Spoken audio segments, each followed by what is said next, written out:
Connected.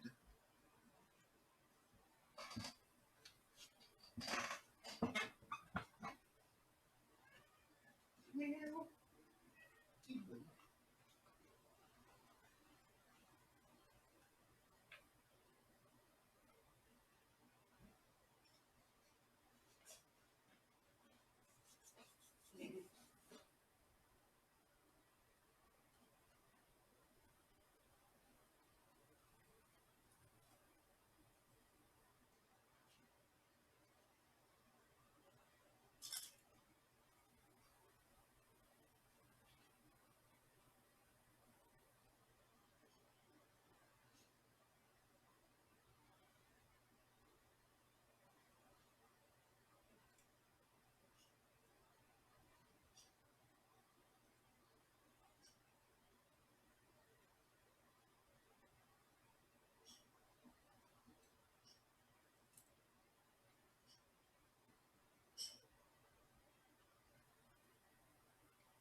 That would be so good. that's definitely single cat.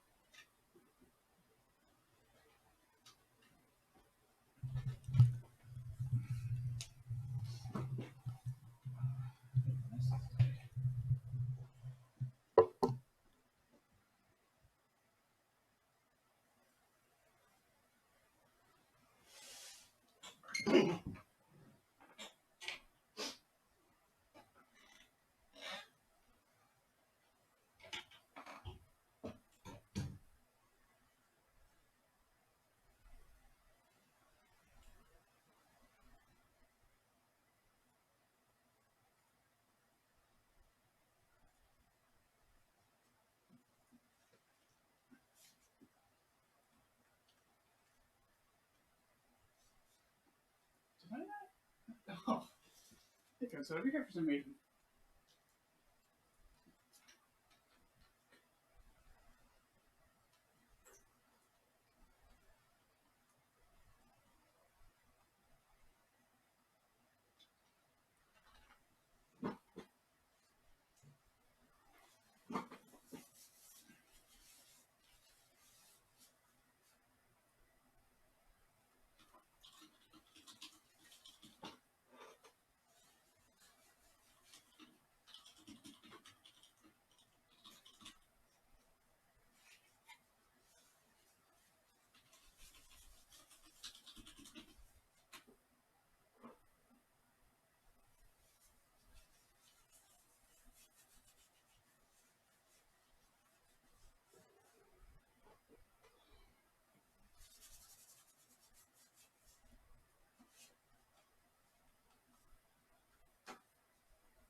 All right.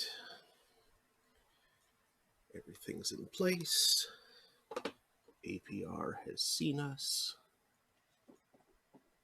I forgot to move the chair. Fortunately, Remy isn't too interested yet. Hopefully she will remain that way, though I doubt it.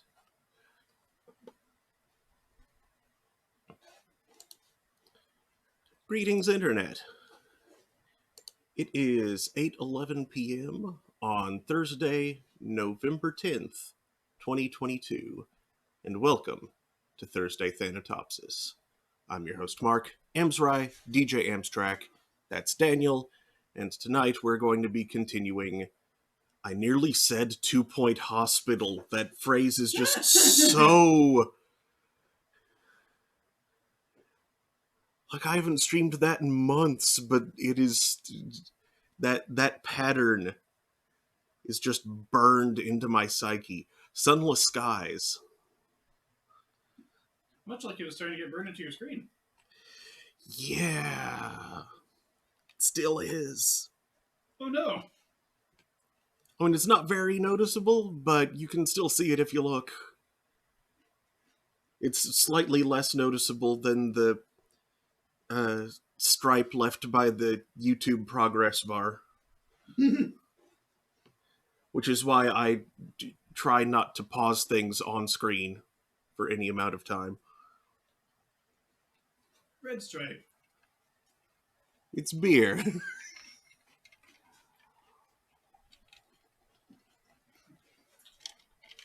It's internet video. Hooray, internet video.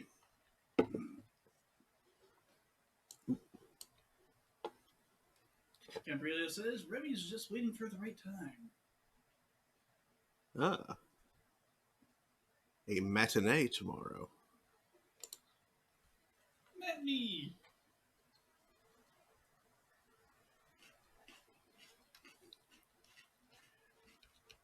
Does matinee specifically mean sometime around noon, or I'm not even clear what that really means? I think it means afternoon sometime. Like early afternoon. Not necessarily early afternoon, but like pre-prime time.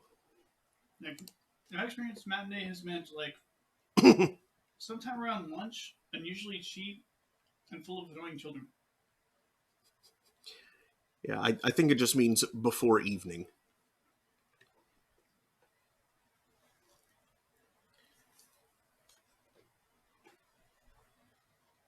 But definitely post-meridian.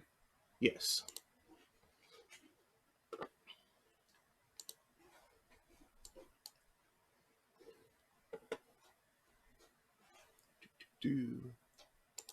So anyway, let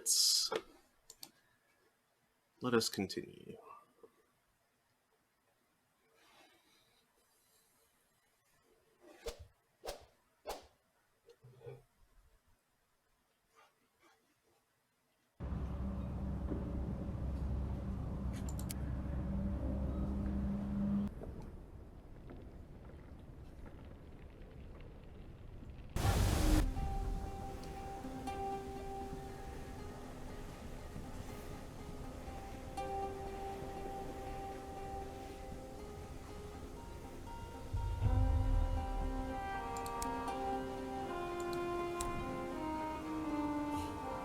Okay, so there's the tea sets, that stuff.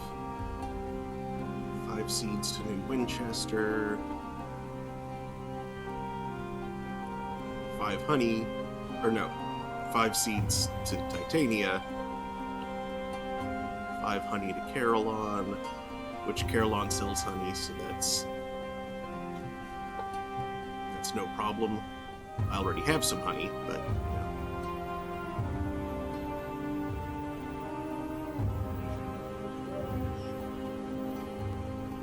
yeah, lights will be out for spooky time once Daniel is finished eating, because that's oh, I should hire on a little more crew.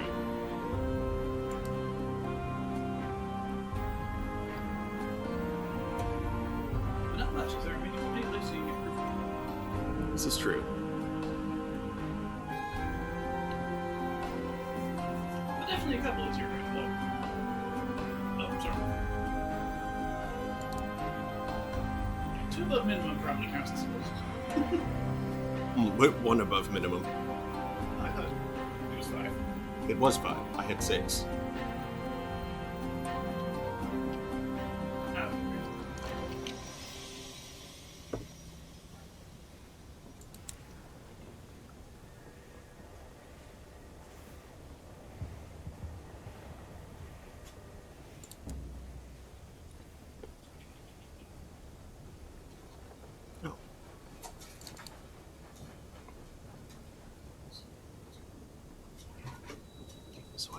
2 seeds that I can take to Titania. Ooh, smells like ginger.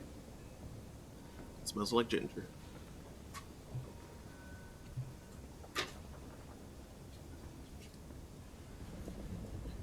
And also, what is the current...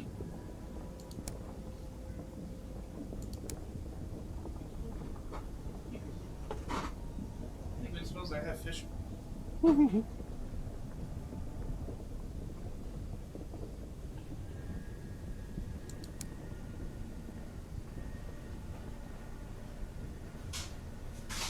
Guest. Trader's Wood Mandrake.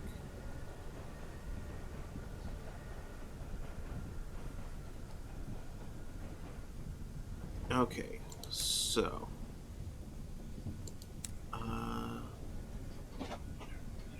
Prepare this for the light.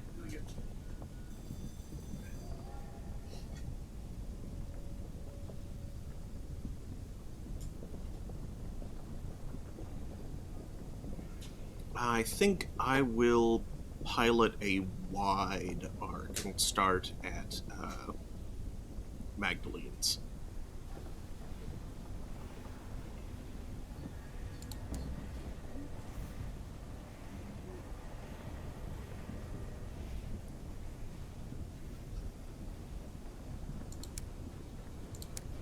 So I will stock up a bit more.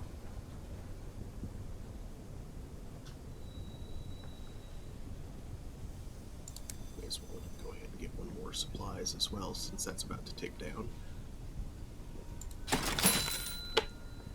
Set out.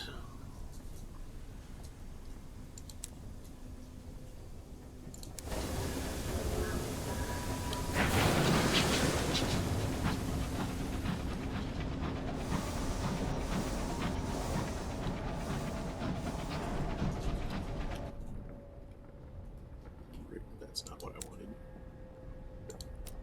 I did turn in all my port reports, right? Yes, I did. Last session. I usually do, but like I could definitely see myself waiting until next time if it was particularly late and I was super tired or something. So you're with me to do party about E-Pierce party about substances. I forgot about those last two, but we don't have crockery anyway, which is why part of why I was heading this way, in hopes of finding someone selling it.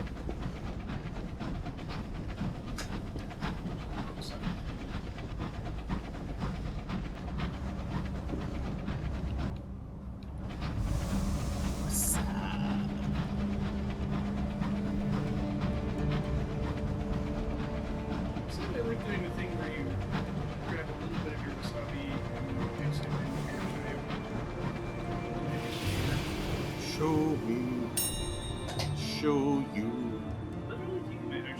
Yeah. It's the biggest brand of the stuff.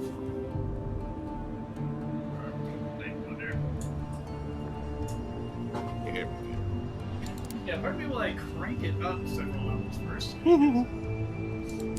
That's oh no. Yep. Well, I need to kill these guys too. I need guest ligaments.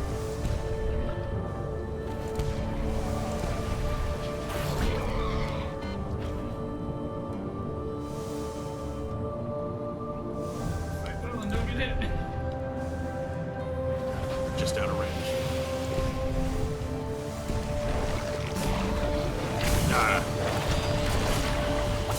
Well, at least shit.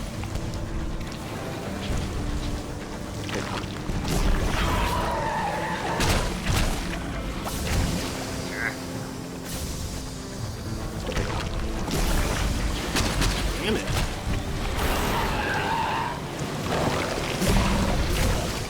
At least we know we can get rid of them at most ports if we know we have them.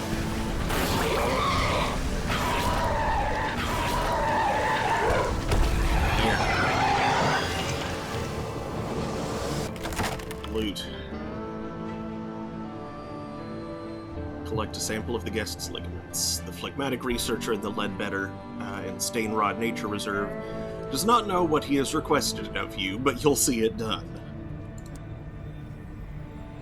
In the ruins of the locomotive, crippled by the shrapnel that was once the hull, you find two of the guests in a weakened state.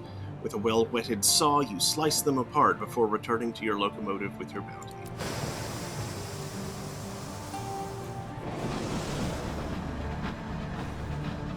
I'm glad I have so much shields.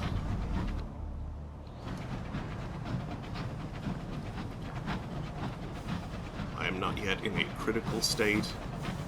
I can get repairs when it's convenient.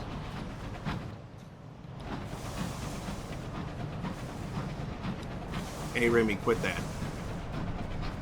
You say she that's your health there. You know what I mean.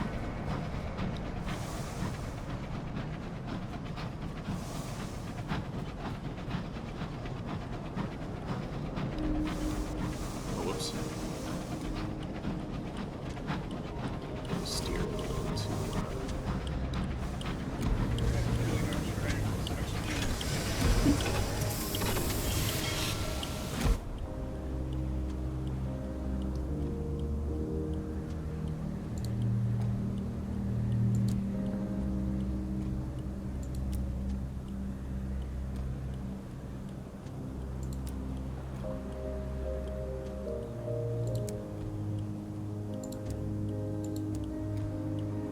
need unseasoned hours. Get one more fuel. Now let's make it 2 more fuel. Fuel is plentiful out here. Supplies I can buy at a lot more places than I can buy fuel.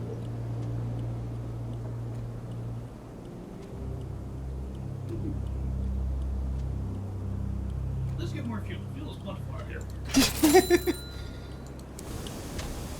I can't talk.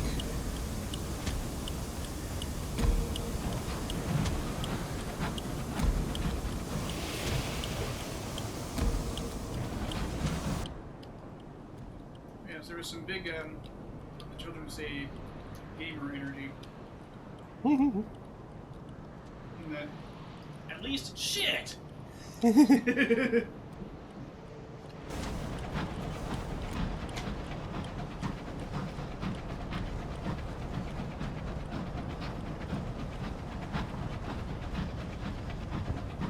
wasn't exactly a game room, so little instant karma because there wasn't exactly hubris to play, but it had a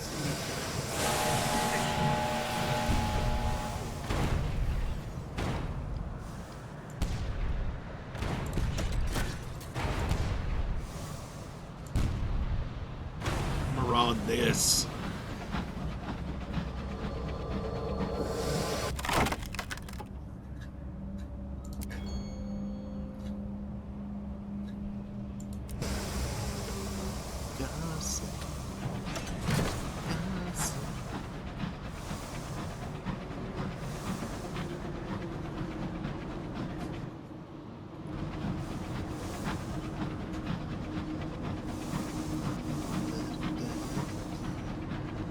too often it becomes a devil's microwave.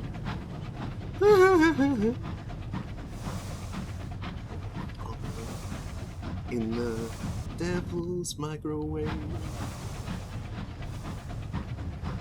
You have to increase the frequency significantly. Yeah.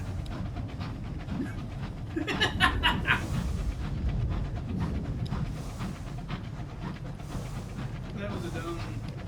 You know that physics joke? It's physics of a sort. EM spectrum stuff. Yeah, that's physics joke. Electromagnetism definitely falls under physics.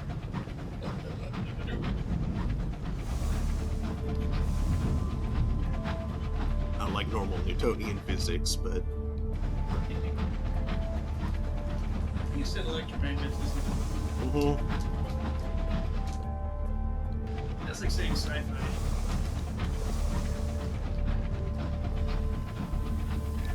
what? That's how you know they're talking about the locomotive stuff. You'll say. Yeah, real expanded irrigation's called the M.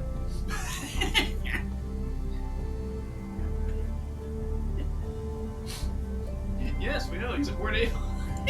Yes. Report. Yes, we know he's in 1984. The Taco Cat? Is the Taco Cat Mr. Menagerie?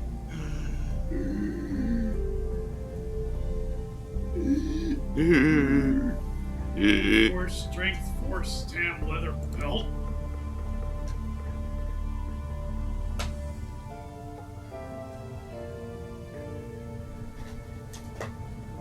Yeah, at least I got Yellowtail.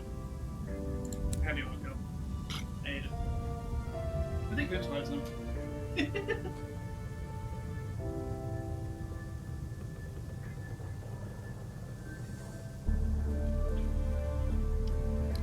Talk to the penisive clown. Talk to the what clown? I was just adding a letter.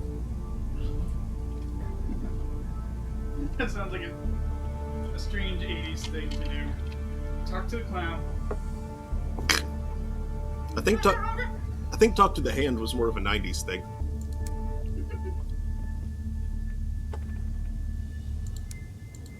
Bizarre hours. Then there was the intensity of Psych. That was definitely 90s thing. Very 90s. Why did people do that to each other? It was just annoying.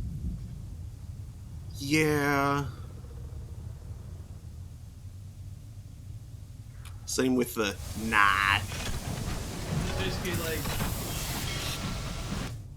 here's something you want to be true. I'm untrustworthy. Thanks for revealing that. Sure. Let's go by Hybris. Hopes of seeds. Or, well, you know, in hopes of anything.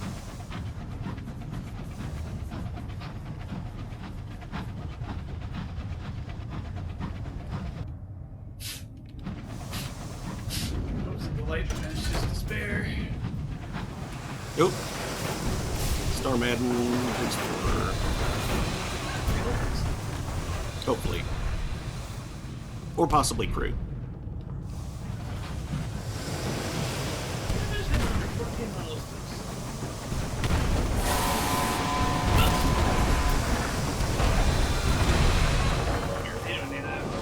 Yeah, at least it makes him a good target right after.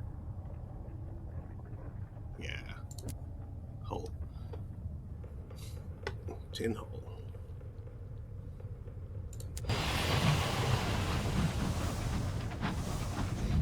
Why not rescue some crew and then tear apart the wreck for parts?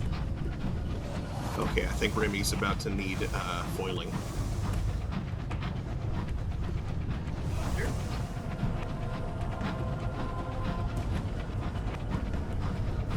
Ranger. Yes.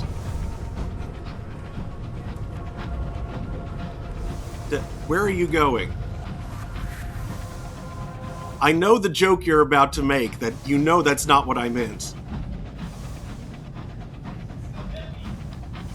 Because it's metal. It's usually lighter than this. There's a lot in this box, I think. Yes. Alright, Remy. Sorry, Mark said I gotta do this. No, I didn't. You know what I meant.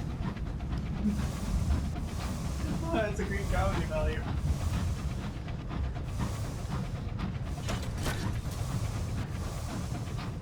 More like discount comedy. Oh, thank you. Oh, I wasn't trying to get that right. Good. Eels!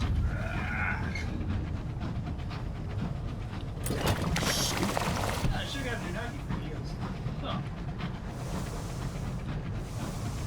Tactical Scout.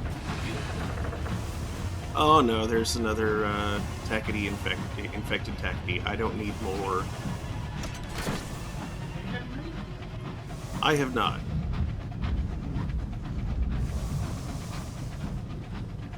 I get the feeling it's very similar to other shooters because eels are just another creature fish. I've heard it's kind of like rubbery. Yeah, but I'm sure it's got like its own quality to it. Yeah. Another kind of fish. But also it's fish. Yeah. Hey, One of these things. In sky suits and spore masks, your crew hauls a porous asteroid aboard. The top half is veiled by a mesh of fungus, like minty crinoline.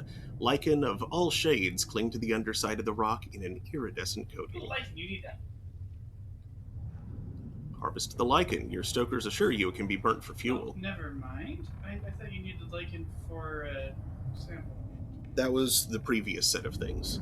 Okay, never mind. Ignore what I said.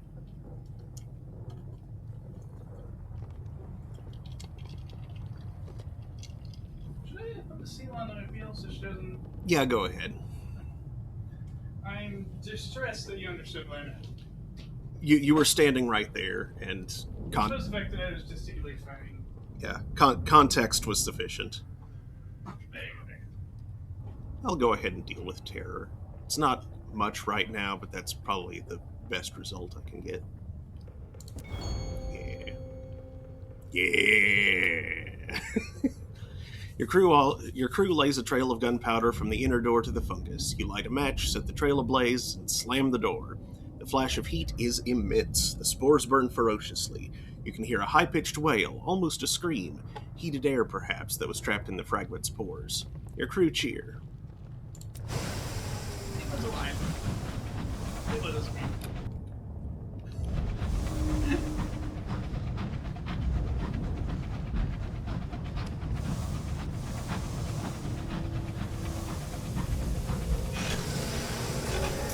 Space London to treat this horrifying fungus is just way too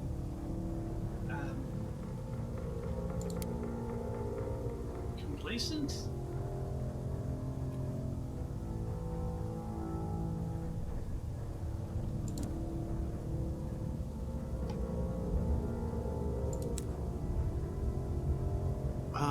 Let's see if I can respec for mirrors, yeah.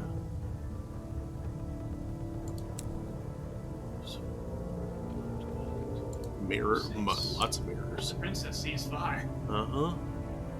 6 mirrors. Bronze and iron and veils. 1 mirrors. Those other 2 don't have any. Yeah, the giant dog's just hides or something.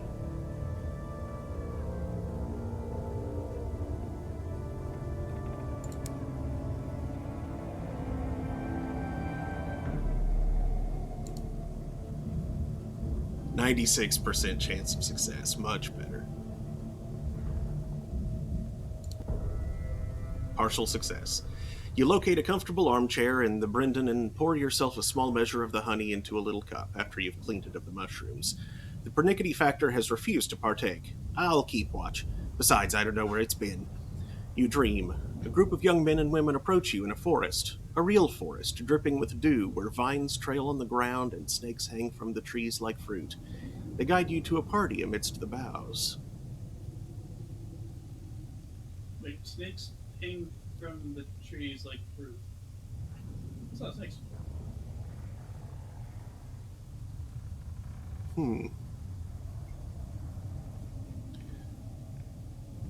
There's music and laughter. A vigorous young woman insists you dance. A smiling young man offers you a cocktail. Sure, let's join in. You're led in jig after reel, sweeping around the green-gold glade. Afterwards, someone proposes bowls, though this is swiftly shot down for the more vigorous sport of cricket. A larger woman provides tea laced with amber whiskey. You dance on through the dream until at last wakefulness comes. Terror has fallen.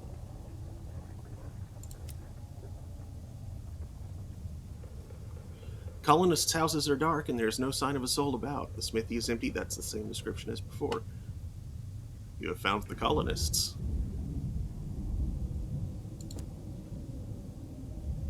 The pernickety factor looks up from her tea when you wake. Didn't let it steep long enough, she sighs. Was the magician right? Her eyes widen as you begin your explanation. She sits in silence for a long while when you finish. So the colonists made a bargain with the serpents behind the glass. I can't help but wonder if we're She shakes her head. London looks after its servants. Should you need assistance in the future, I'll put in a word. She intends to remain on Hybris for a little longer yet and will not be departing with you. Gained another cryptic benefactor.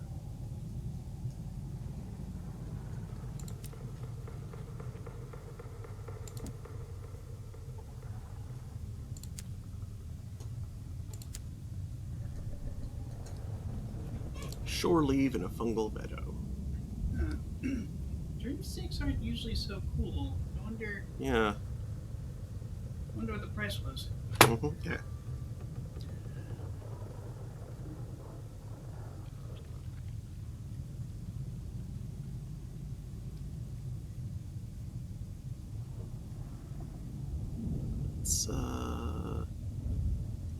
Let's look for bronzewood.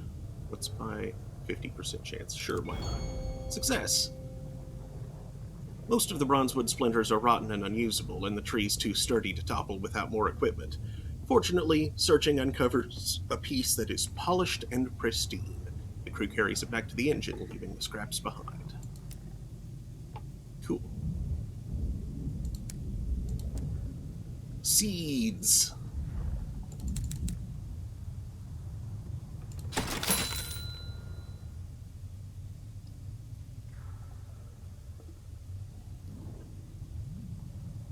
Okay.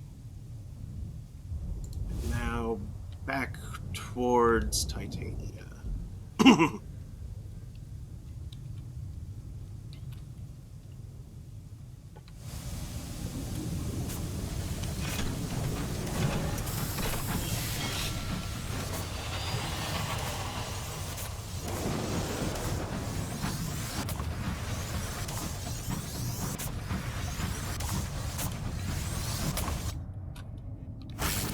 Whoa! Ah, that's a pretty nice sound. Yeah.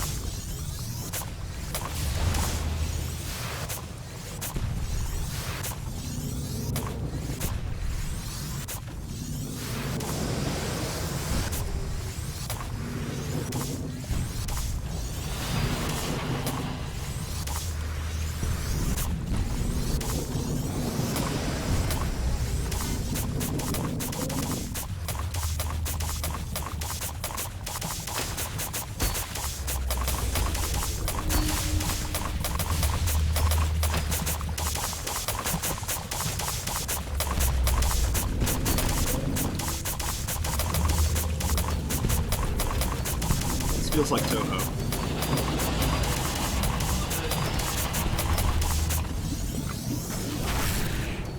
It's not actually aiming, so I just need to carefully watch where things are headed. A palpitating mycological mass of fractured chitinous legs, frilled gills, and ruptured polyps. A growth of livid fungus has engulfed a small herd of cantankerine. Now it is dying. The herd grumbles with one irritable, faltering voice.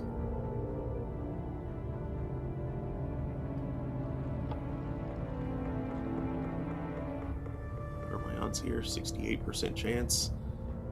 Yeah, I don't really need that. So, let's dig for precious stones. Sometimes fossils or gemstones can be prized from a cantankerine scarabeus. You'll have to carve your way through the fungus, though. The fungal sheath is tough, fibrous, and must be dug out by the roots, which sprout between the cantankerine's segmented plates. You use a sharpened trowel and leather-gloved fingers. Beneath, a glitter of valuable stones. All right.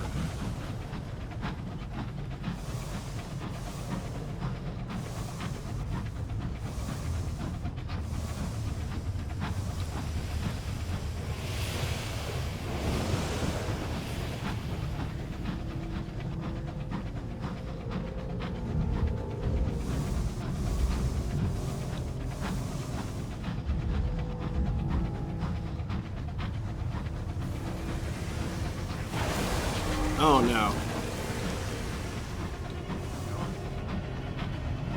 They have guests. Oh no. And here's a marauder. Okay, marauder. They're your problem now. I'm not staying around to deal with guests. Nope.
Mourn the dead.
Going to derp over that way.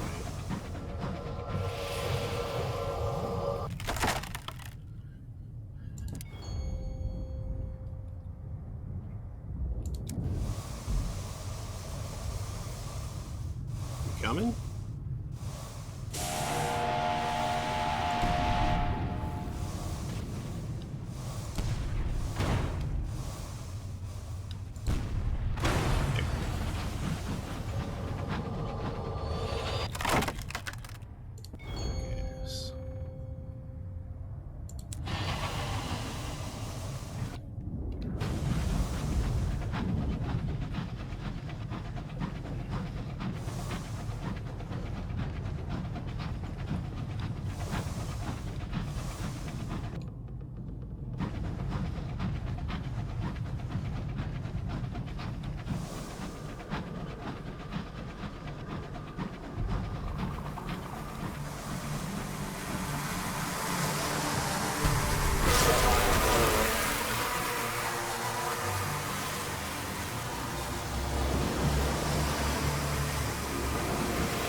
What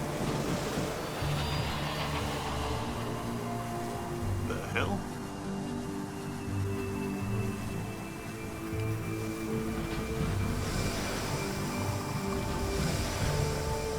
Do you see this?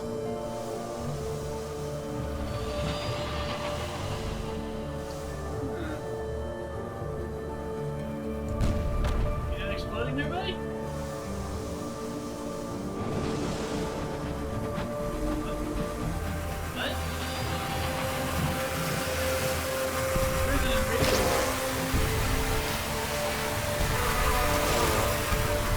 think it's a bug. If it were intentional, it probably would have raised my hair. Those are bugs. Haha. Where? Bruise.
Why would you leave Twitter now when your chances of being the beneficiary of the class action lawsuit are increasing by the second?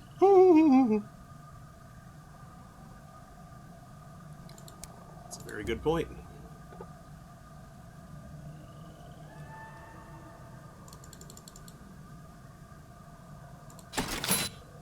There we go.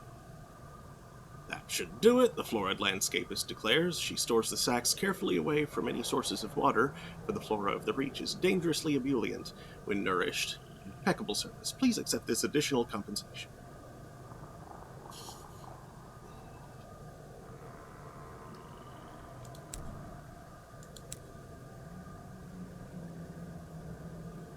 Yeah, I don't really need penny dreadfuls. I can get more nectar easily enough. But what I do need is fuel.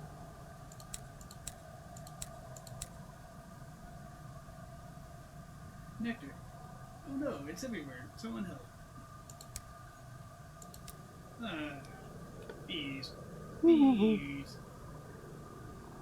Bee error. Bees.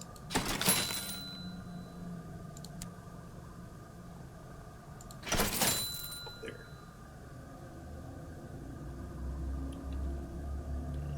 And next stop is Nature Reserve.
And they're fleeing.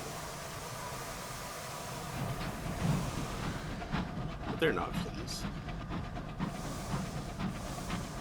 They're bees.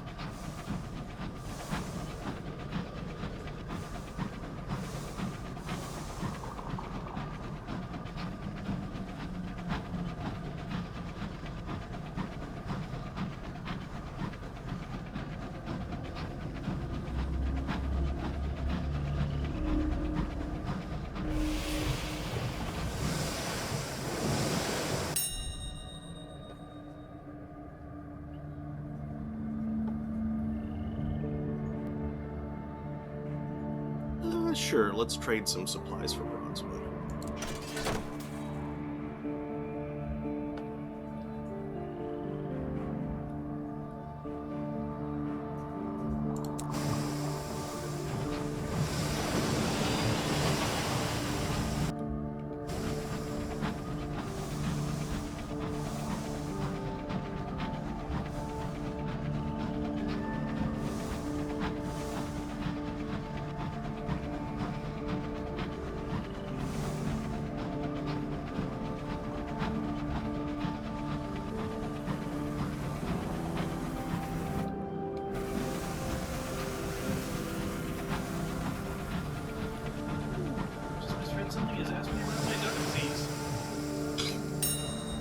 I know exactly what you saw.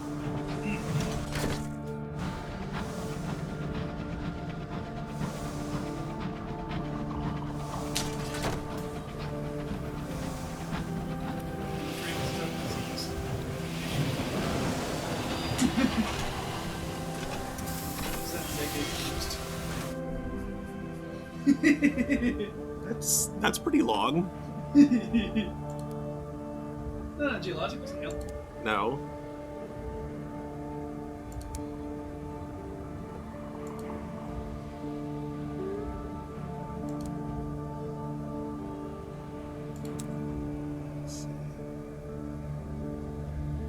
Export verdant encouragement. Highly effective fertilizer is unnecessary in the region. This is heinously expensive besides.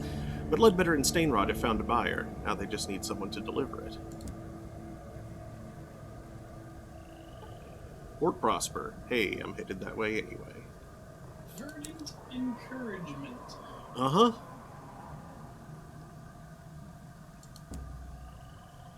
Yeah, in the old days we just called it Miracle Grow.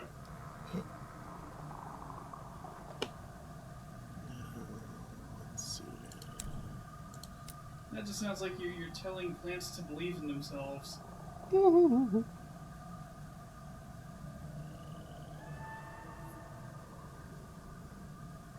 Also, is it really a train when you have no cars?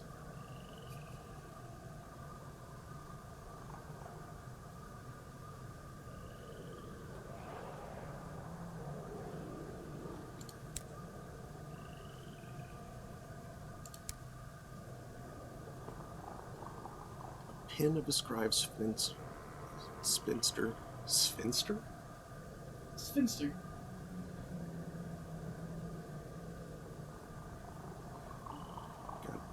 Guest. You have collected, okay, yeah. I found 2 of those things. Natively, you have the old times wealthiest. Yep, that's one of the 2 things that I have.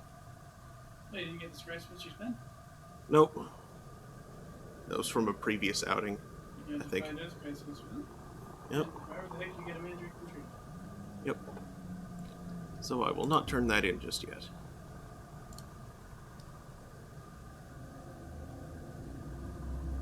Follow the incautious driver into the reserve. Sure, that sounds fun. Yeah, the bones of the sun bade him come this way. He doesn't speak fungus, so you can really tell why. Deep in the wilderness stands a mighty tree, shriveled and dry. A fungal growth twists around it, its blooms flecked with purple and black. The incautious driver approaches it, lying down in supplication. The verdant pulses, its buds splitting open and erupting in a spore fall that soon coats the driver in shimmering emerald dust. For several minutes, silence. When the driver emerges, their face is crestfallen. It wasn't enough. What I brought it was only half the story. It needs more. You escort them back to the train. They should be more coherent after a good meal and a few hours sleep. I'm guessing that tree is the king that didn't love his children. Mm-hmm.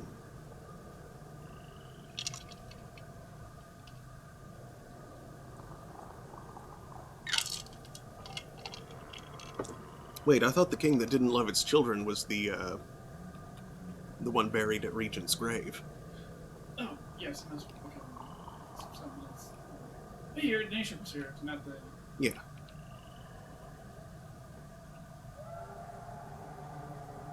Not the spook forest.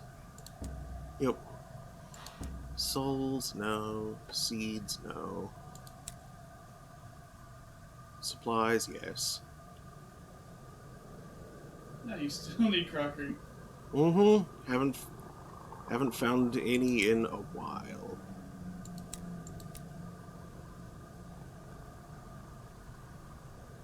It's so nostalgic. There. Aldi.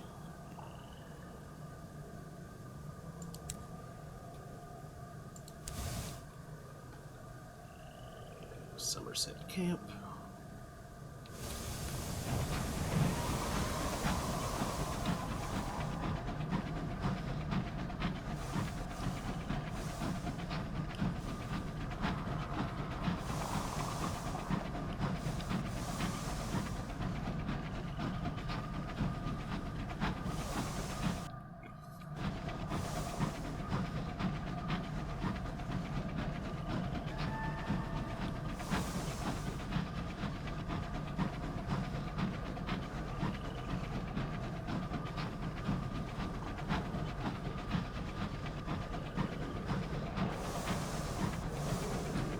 Seasons hours.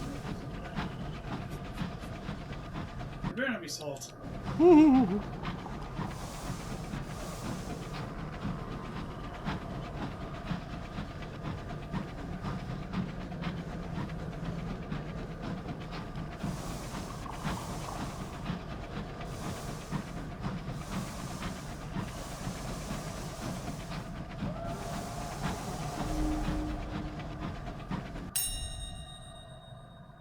Read the letter.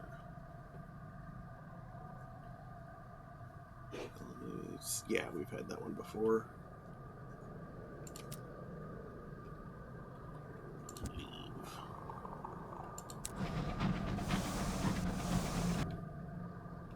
Ooh.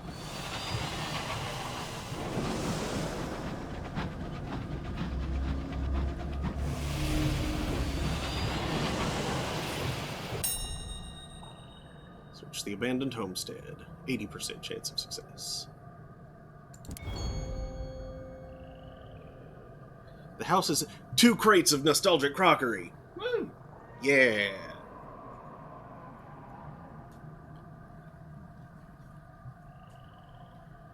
The house has been stripped of its valuables except for a dresser containing an apparently complete collection of blue-glazed crockery. It is decorated with saccharine scenes of old London. Shame to see it wasted. Jettison. Oh no. Fueled it. Or hours. Yeah, fuel.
Skyfarers, exposed to the haunting light of the stars, are prone to sudden obsessions and erratic behavior.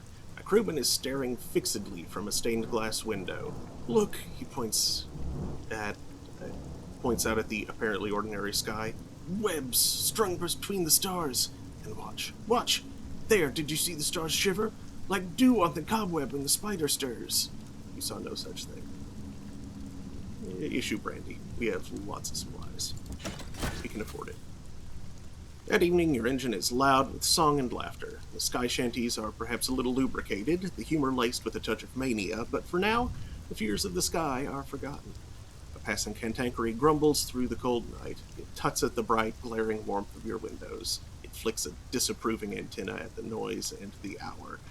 When you have passed it by, it is glad to have the quiet and cold of the sky back.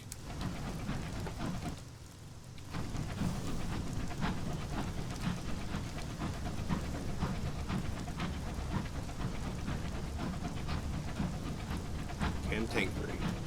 If get off my lawn was an animal.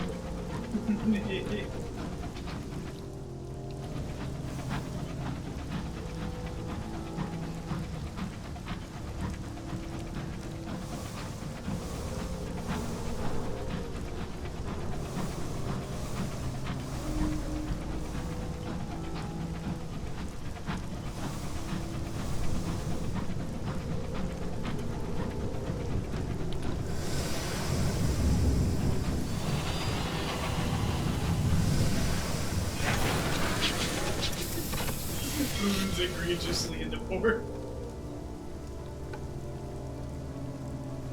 The distinguished retailers Ravenscourt and Stamford operate a small logging outpost in Traitors Wood.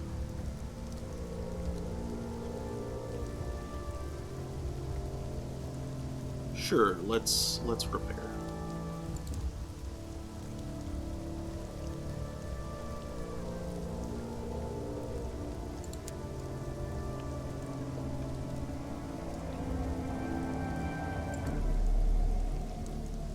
Find a mandrake. Phlegmatic researcher in the Failbetter and Stainrod Nature Reserve wants one. A grove of mandrakes grows on the outskirts of the wood. Their leaves reach out of the ground innocuously. Cotton is required for their mouths. Their brief screams carry on the winds. Something deeper in the woods screams back.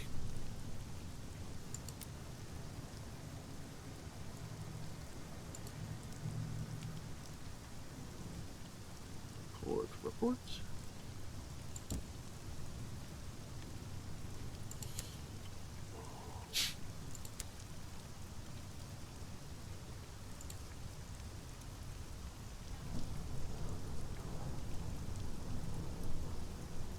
Need 10 crew to do that. 2 fuel and 2 supplies.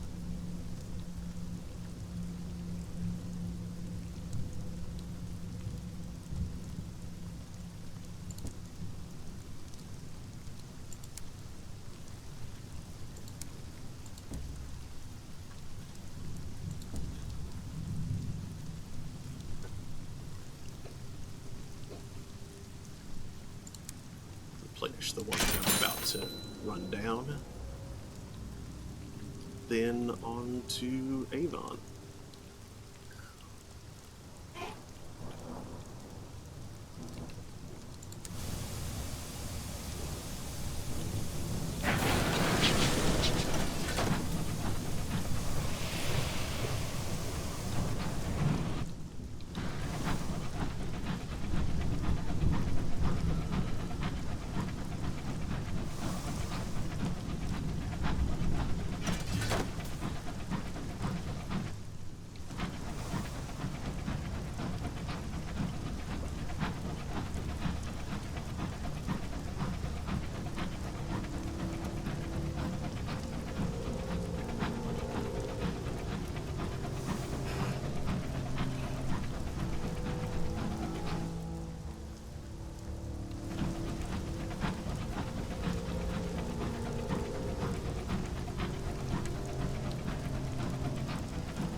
Day for Avon.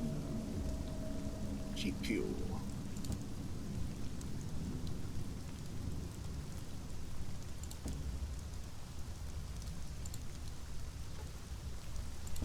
Report.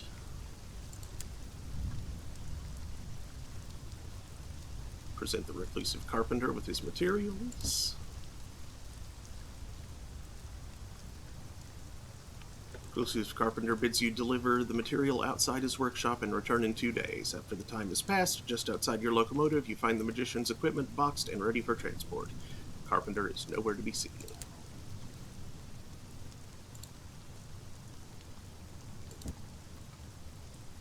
Share a little gossip.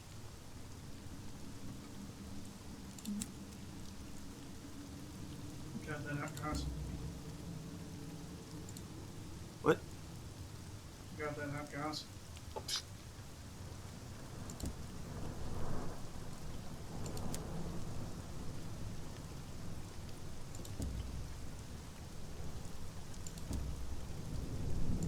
The ruins.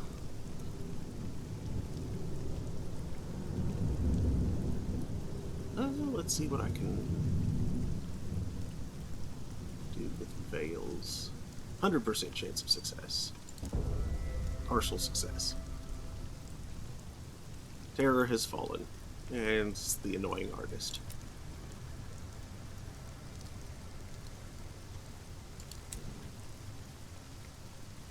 Two veils. 6 veils.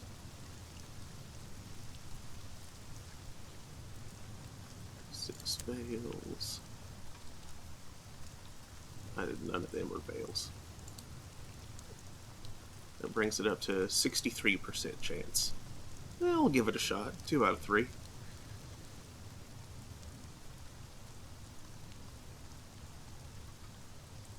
Oh wait, that just yields souls. I don't really need souls. So I won't bother. Appreciate an amount of cider. Oh, 82% chance of success. Let me go back to iron then.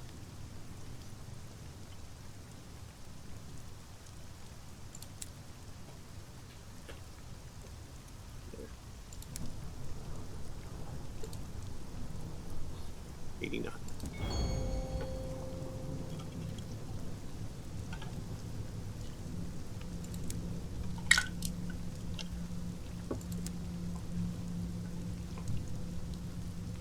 Okay, and because there's nowhere else particularly nearby, let's... Oh, well, first.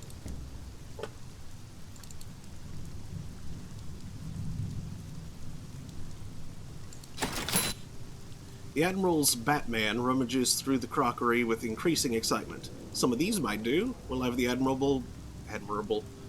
The Admiral back in the thick of things.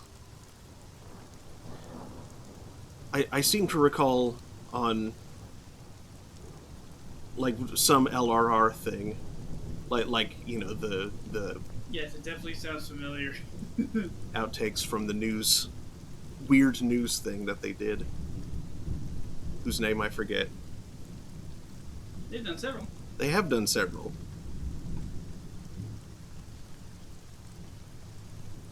Souls...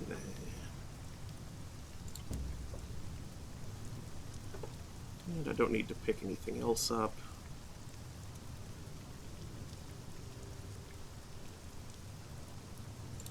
Well, actually, since I don't need to pick anything else up, like resupply or whatever, because I'm headed straight to New Winchester, why not? I might wind up needing souls soon, for some reason.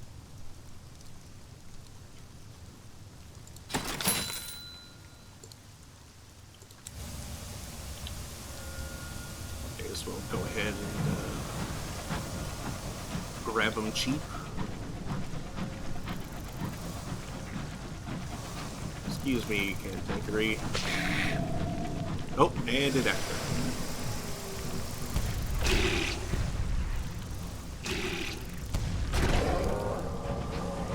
Direct hit.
because that delivery of crockery helped the stovepipes.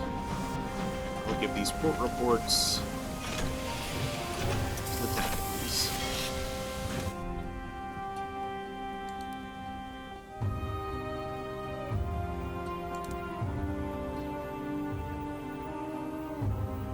There we go.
To 5 panes of stained glass. I only have 1.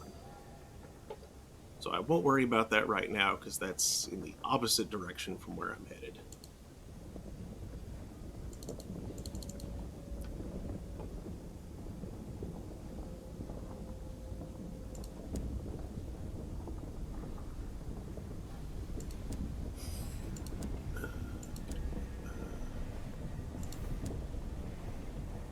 Any other upgrades I can get before moving on? No, I don't think so.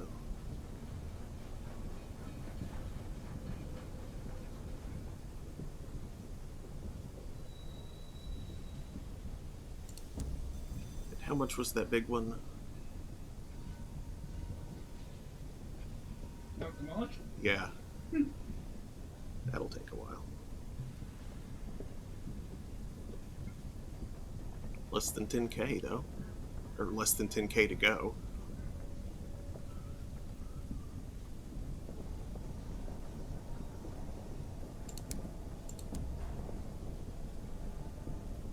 Let's hire on some more crew.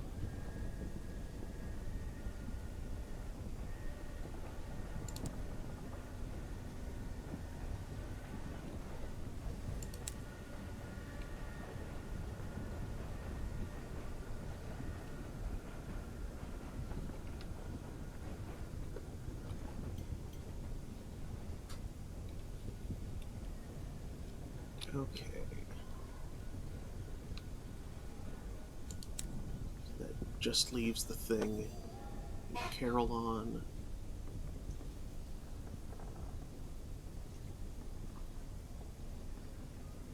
So, yeah. Carillon to Port Prosper and out.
Oh wait, I'm heading towards Magdalene's. Carillon is this way.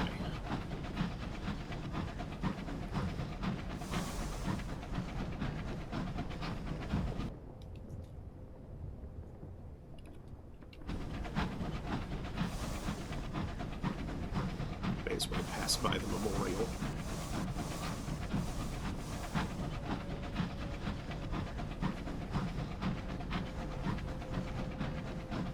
Keep my terror in check.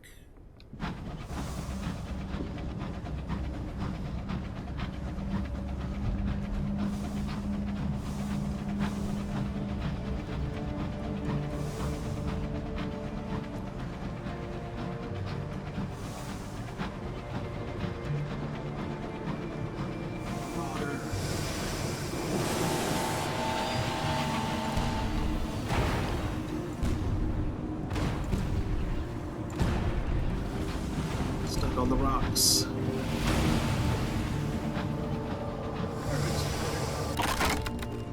Yep. I agree.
Tackety.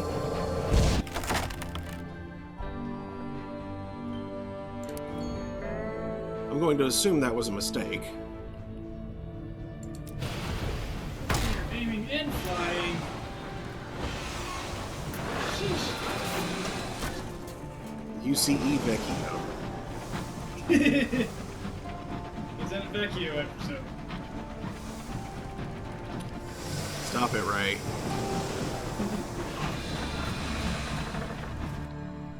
You should honk at them when they do that. Hey!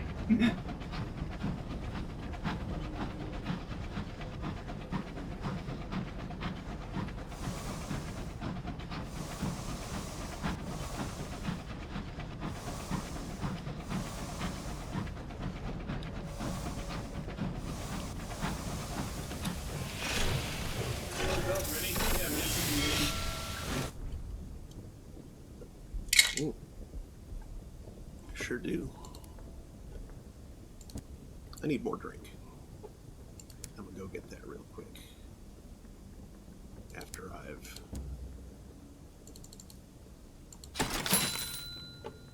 done this. nectar for the place that sells nectar. Don't worry about it.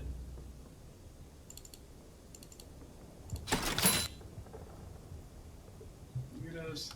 And an extra otherworldly artifact. Okay. Burb. Very important burb.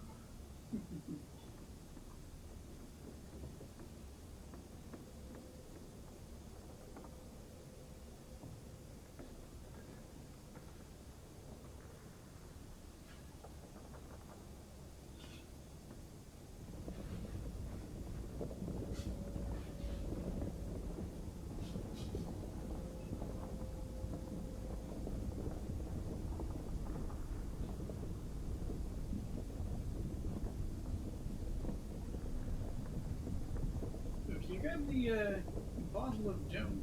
Well, actually, I do from the shop of the Minford. My tea is empty.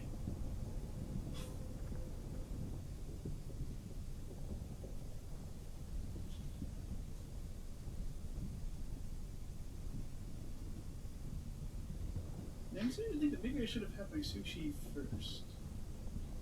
Rather than let it sit around and warm up to room temperature and then loiter. This is empty as well. What? Nothing in it. Oh no, not the empty on the mini fridge. The the Diet Dew in the mini fridge. Top shelf. Oh. I just heard top. Upper zone. Below the freezer cubby thing. The tiny freezer. The micro freezer in the mini fridge.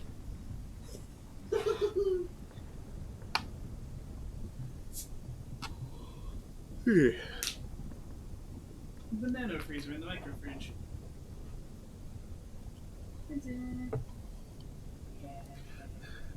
Wouldn't a micro fridge just be like one of those single can desktop things that are so incredibly pointless?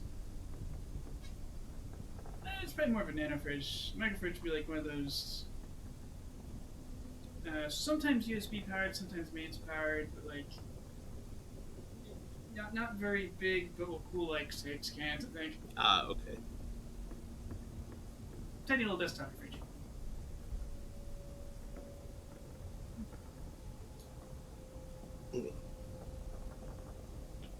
And of course, you have the ridiculous USB cooled coasters.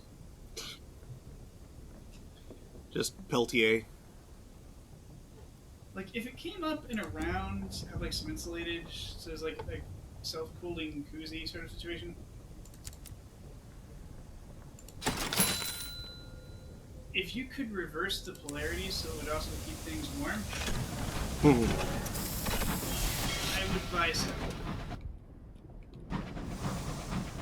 Could you just flip it upside down? It would just be like my Christmas gift to a number of people. Because, that's kind of... If it's a Peltier cooler, then you should just be able to turn it upside down and have it work the other way. Just take the actual functional disc out and flip it over and put it back in. Something like that. Oh no, heart sickness. Sit with the most afflicted. Tin Terror, One Tale of Terror, and a Savage Secret. For the Fredericksburg, Pennsylvania. Those odds aren't great. Let's just repair. Yeah, you're gonna spec the wheels right now. Repair what the Tackety did to us. The panicking Tackety. Fire all weapons! Captain, that's moronic. It's the only way. But Captain, they're not even hostile. Fire some weapons. Fire half a weapon. No, stop. Captain presses button. Nope. It's been too recently that I've visited another one of these.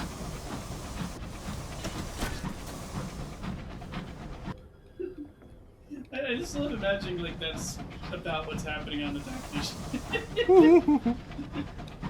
Okay.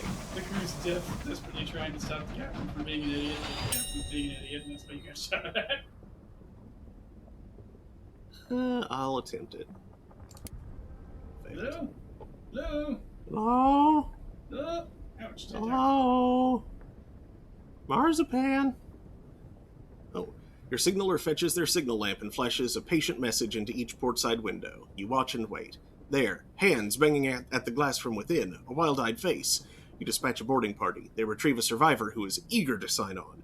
She proves to be a hard worker. However, her reckless laughter and her stories of the horrid, haunting things she saw from her frosty window do not improve morale.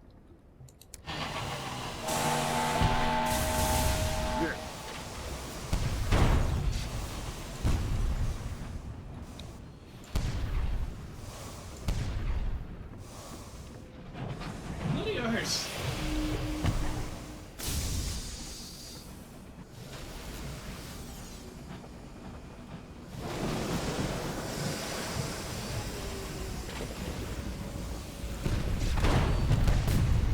Yeah, thread the needle. Oh.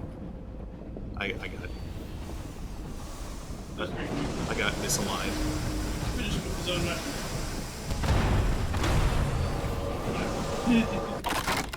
I believe your secondary fire is the. Yep, it is. I used it against the big fungus blob. Chungus. Yeah. The chunky fungus. A stoppered vial falls out of the sack. After sufficient shaking, a collection of gathered disappointments that someone might be willing to pay for.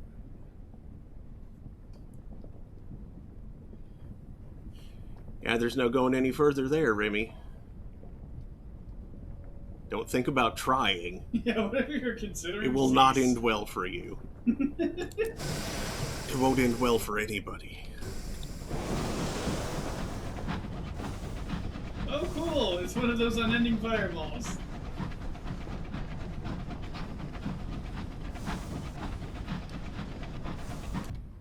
Was there a patch that just, like, added a visual glitch? Just, like, in the changelog, added a new visual glitch. Sorry.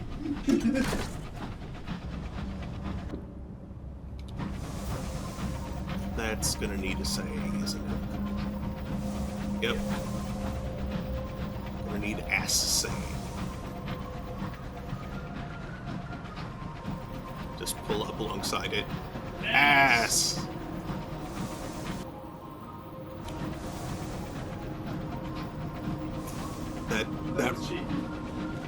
That reminds me of something funny that happened one time when I was with my mom at there was a pet store in Edmond where the rat rescue was having a little event, and Mom sent me to the bank that was just like right across the corner from it to get some cash from the ATM. So I walked over there, and as I was walking back, crossing the street, this car full of like college-aged kids, probably from like, UCO or whatever, rolled down their window, and one of them was like, hey, I eat ass. And I looked over, I was like, huh? I eat ass. I was like, I'm happy for you. Thanks. Yeah, that kid, like, lives a bad... I guess.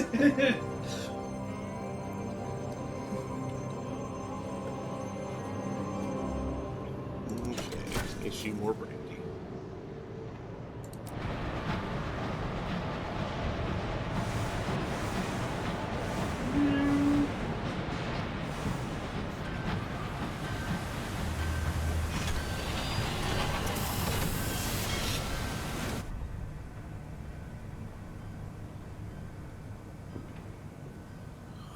Okay.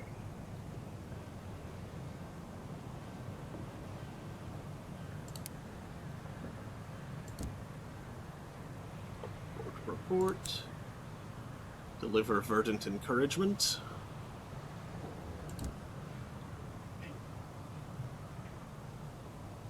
Yes, quite good, the clerk with the polished button says as he finished signing. Now let's see that dreadful stuff out of our bag, yes?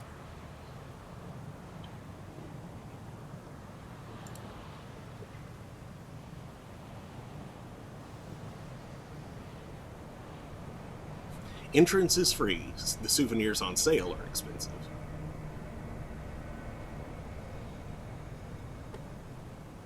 And is there anything else here? Oh, sure, attend the grand ball.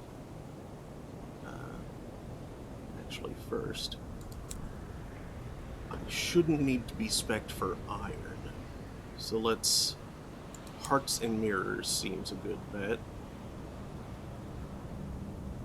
Hearts and veils seems a good bet.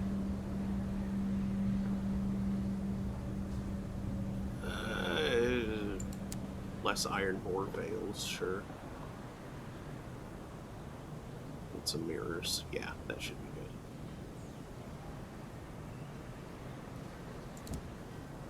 funny if you switch back to a dog. Like, no, you brought it back. Why?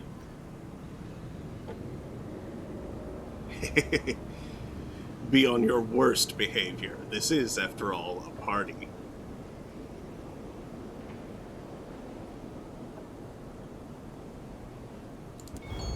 Success. You drink far more than is appropriate, willingly aided and abetted by several friends amongst the servants. You dance reels and jigs, disrupting carefully choreographed waltzes. You compare the parsimonious chairman's voice to a dented recorder. You startle, you outrage, you cavort. The older generation are appalled, the younger delightfully scandalized.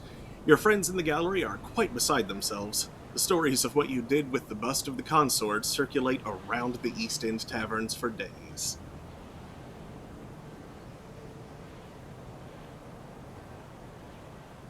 Hue and cry goes up on the Mornington Abrath span.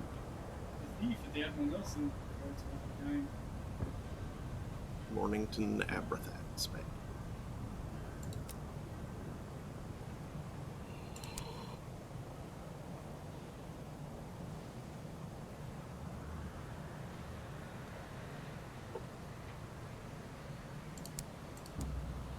How bizarre. No, I don't. Will you be heading to Albion, or are you still doing stuff in Virginia? I will be heading to Albion. I've made all the deliveries. Right. In that case, you probably don't want to pick up a settler until you're coming back. Yeah. I will, however, stock up on stuff because I don't actually know how long it'll be before I find another port. Oh, what is it, Vince?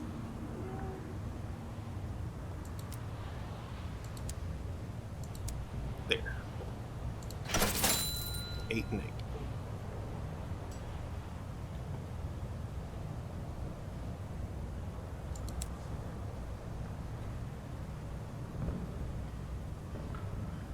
And traditionally, thanks.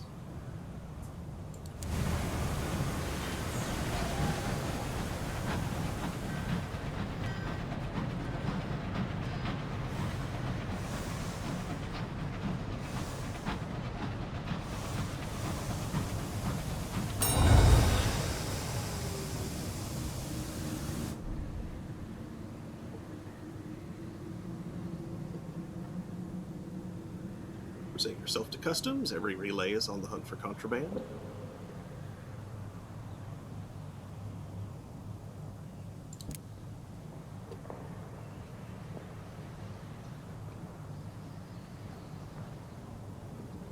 A pinch-faced inspector boards the ship with their retinue. Come on, hurry up. If you've nothing to hide, you've nothing to fear. Their mouth cracks into something almost but not entirely like a smile. Nothing for me, at least.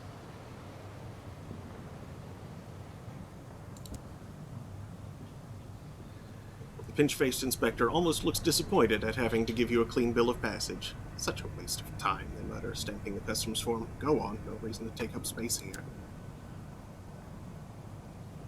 Your business here is concluded. It's time to continue your adventures in the high wilderness. Return to your engine. Travel to Albion, first class.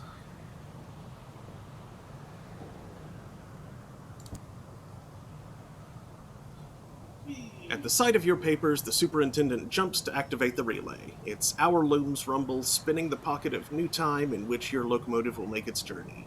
Wrapped in your engine's new code of hours, it will be hard to say how long the journey takes, but the hours used by Imperial officials are languid and seasoned. The passage should be at least tolerable. The machinery grinds and stirs, the steam vents, the sigils of the edifice burn with sullen fire. A force like a great hand seizes your engine.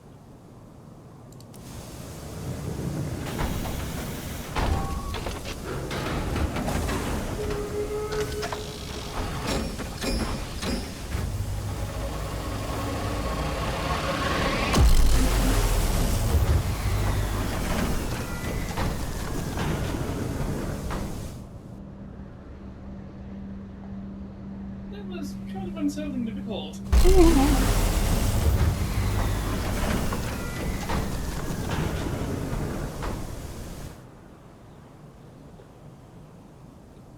Is this right smack in the middle of this? Just about. Okay, not right smack in the middle, but okay,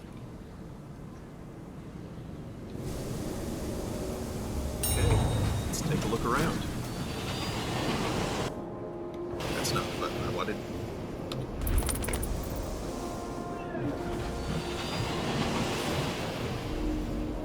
Just found something. To the west.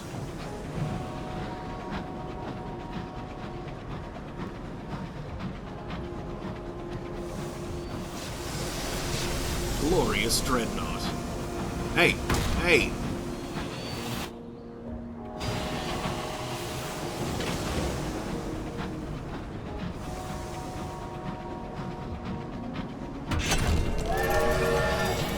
Brabazon Workworld.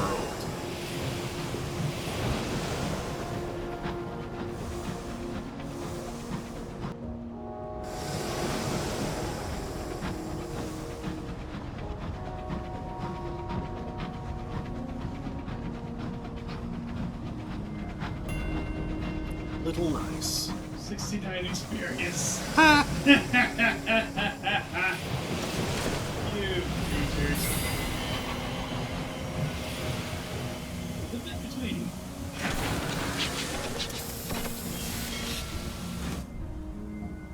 The officials of Brabazon never bothered to formally name this waypoint. Captains dock here to pick up goods or deliver workers. It's not a place to linger because of the proximity to the accelerated time of the work world. Recruit the clay conductor, a hulking clay man in a heavy coat, stands on the platform.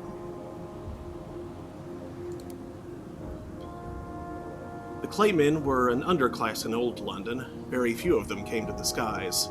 This one holds an urn to his chest. You're a captain. You can perform funeral rites, he says, nodding to the urn in his arms. Then I want to travel. He pauses for a long moment, and then, as if feeling something more might be expected, I could help out on your range. Say a few words about death in the sky. Skyfarers are accustomed to impromptu funerals.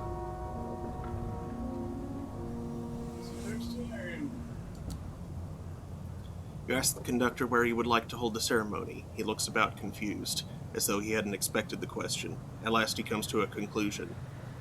Here will do, he says, indicating the crowded thoroughfare. You and a few of the more respectable of your crew gather for a brief funeral. Everyone has at least something in black. You offer the expected phrasings before pausing for the eulogy. The clay conductor shakes his head. You do it, he grunts. Sure, you can extemporize something. You render up a bounty of platitudes, benign wishes to the beyond, and maudlin remembrances of departed friends. The conductor frowns stonily, realizing he needs to give you at least something to work with. He could sing, he manages.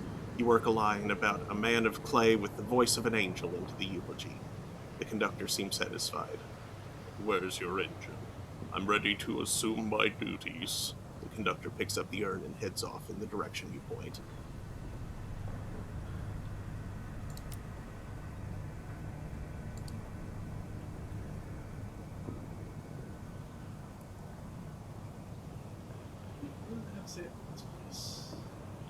Brabazon Workworld, the first workworld to be established in Albion. Working here, debtors can escape prison. They remain till their debts are repaid and a ticket away has been funded. The primary industry is hours processing, which has the side effect of accelerating time on the workworld surface. The dock is between Brabazon Workworld and Little Nice, where the more privileged overseers reside. The dock is, for Captain's sake, nearer Little Nice than the workworld. Unexpected aging would deter even the greediest captain from arriving. The governor of Brabazon Workworld resides in the picturesque village at the far end of the bit-between. Thick double doors separate the bit-between from Little Nice. The fresh air of this pretty village is in sharp contrast to that near the dock.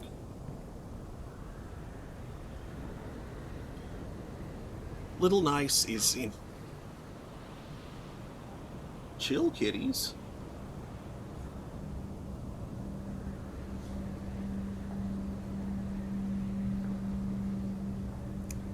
Little Nice is entirely charming. It is populated with carefully unique houses, painted in a curated array of colors. Overseers in striped blazers tend the topiary and maintain the paintwork. Cats, jeez.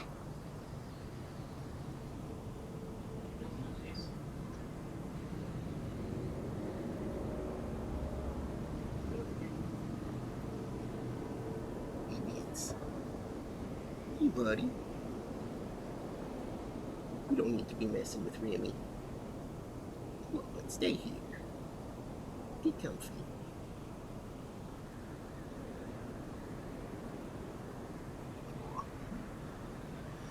Market disinterest. Yeah, he never wants to stay where he's put.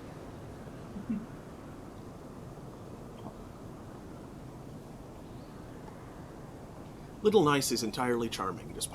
Overseers in striped blazers tend the topiary and maintain the paintwork. Behind a water feature bustling with cherubs is a cottage with an out-of-place little tower. This is the home of the governor of Brabazon. Quite a poor report. The overseers here work hard to ensure Little Nice remains perfect, from the freshly painted fence curlicues to the newly mown grass of the lawn. It's hard to get a sense of what's going on in Brabazon from your current curated surroundings.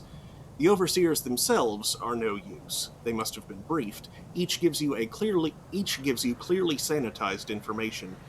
You only have to speak to 4 before you hear a repetition. You will have to go down to the work world itself to learn anything true about Brabazon.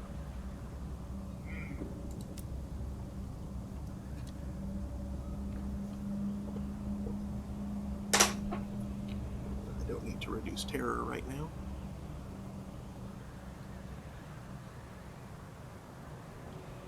The governor runs Brabazon. In the absence of more direct control from London, he's all-powerful here. Bring gossip to take tea with the governor. He'll let you keep what you can't consume. Hey. Trade 2 gossip for a caddy of dried tea. Nice. You enter to catch the governor performing calisthenics. You can't tell if he blushes. His face is flushed already. It's important to exercise regularly. Keeps one young.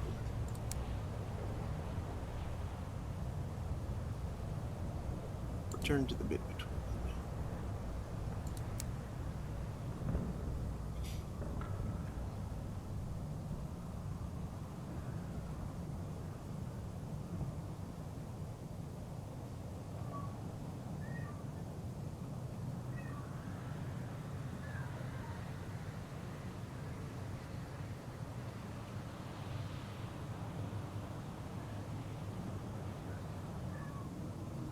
The Overseer requires information. No one can be sentenced to the work world without there first being evidence of a crime.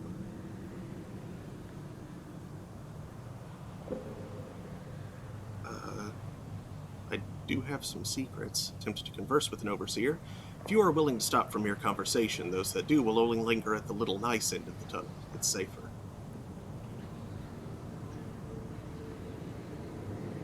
0% chance of success.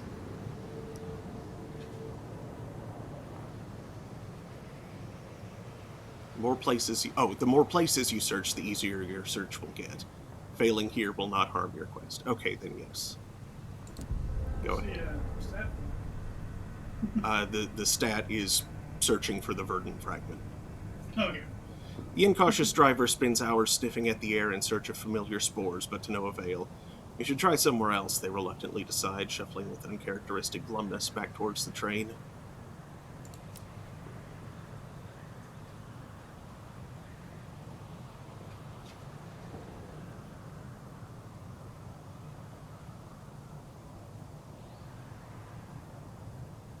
With the right forms, you can requisition hours. The tour guide can use those to ensure you remain safe. I want to hang on to the permit I have for my passage back, though. So, I'll pay with a secret. The Overseer listens intently to what you have to say. Useful, I think. We shall see what can be done with it. She directs you to a group by the tour leader, who shepherds you all into a side room. The tour leader hands out thick cloaks to keep off the smut. The group covers itself. The hood lends one woman, with her hair coiled up high on her head, an awkward shape and unexpected height. Satisfied, the tour leader begins a briefing. Receive a carriage clock. The tour leader presents you each with a carriage clock. As you know, time... That's not what it means. As you know, time on the work worlds moves more velocitously than it does outside. In order to exempt you from the effects, we've had the loom spin a fold of external hours to cover the tour. Please carry these carriage clocks. They will show you how much time your protection will last for. Please don't stray. He pauses for emphasis. It is crucial that you stay with the tour. If your time runs out, every minute it takes for us to realize could be hours for you. There is a flurry of anxious whispers. Once it has subsided, the group is led onto the work world. Cats, chill.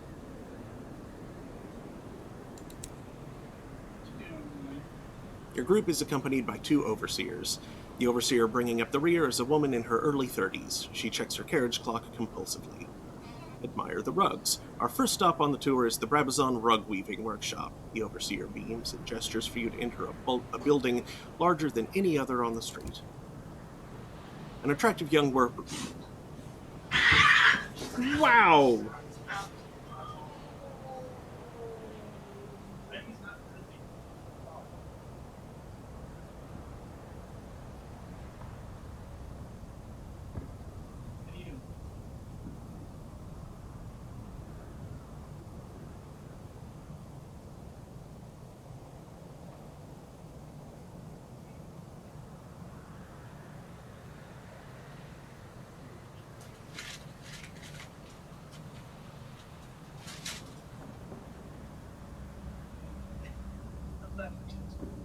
It's gonna put you somewhere safer.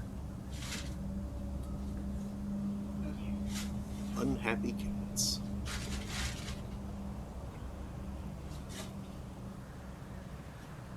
And he tackled her into the thing. She's right there now. They probably right. Yeah. An attractive young worker leaps up to greet you. This workshop was built thanks to the generosity of Lady... Trafalgar? Please admire our beautiful handcrafted rugs and weavings, exported for sale in London. Workers here gain skills that can support them for the rest of their days. The group of workers nods and smiles at you. One stands to better display their work. Another thanks you for your visit. The youth is the last to see you out. Perhaps I'll see you elsewhere in Albion. Smile at the workers. Or admire the rugs. You've seen rugs like this in countless homes. They're cheap, within the means of all but the poorest families.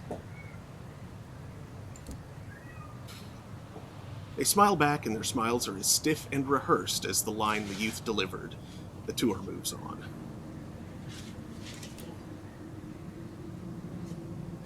Moving on from the rug workshop, the tour is directed towards a glass factory. The air is yellow with smog. A fascinating aspect of Brabazon is the mutually beneficial relationship between the place and its workers. The overseer makes a sweeping gesture. Make note of this smog. I'll explain more inside. The building you enter is heated by vast furnaces and ovens. Workers are blowing molten glass. The smog prevents much of the sun's heat from reaching Brabazon. Without factories such as this, Brabazon would freeze. The workers keep the factories alive, the factories heat the work world, and it becomes a pleasant place to live. Here, work enriches life. Several of the group coo in admiration. One man boasts about his Brabazon glass collection. A young lady in gaudy finery turns to you. My parents paid for the main furnace to ensure that the poor would never go without. What did you fund? Good. Never mind, it's creating the smog. Mm-hmm.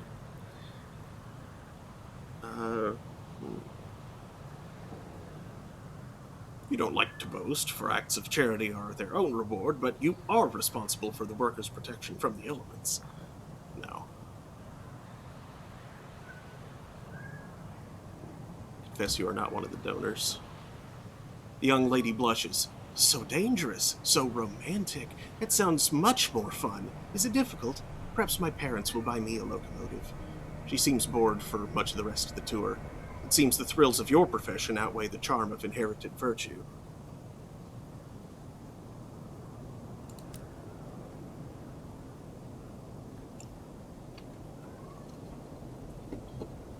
tour moves on through the upper layer of Brabazon, towards a refinery that belches heat like a dying dragon. Please line up here. That's it, the overseer indicates alongside a long, low window. It has been recently cleaned to a shine. Inside, hard-working souls refine raw hours imported from the Reach. After this process, they may be spun in hour looms and put to use. He taps his carriage clock as an example. The refinery is a clamoring, roaring space of long benches, sweating workers, and rolling smoke. The overseer explains. The geodes containing the hours are cracked open, and the fibrous strands of salt-like time are separated with small chisels and saws. Men and women do the former work, children the latter. The filaments are then passed through a series of furnaces to remove impurities, which are in turn brushed away in an indigo slush. The slush is raked to ensure not even a stray minute is lost. Once the seconds and minutes and hours are extracted, they are seasoned, taken from a very high temperature to a very low one and back.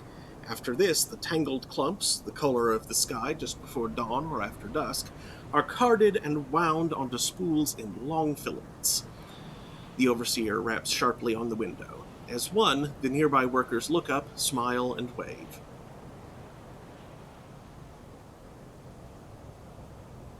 Hurry off after the rest of the tour. They've moved on swiftly. If you are separated from the tour, you might not be able to find your way back. Now, linger and watch. What do they do when they haven't got an audience?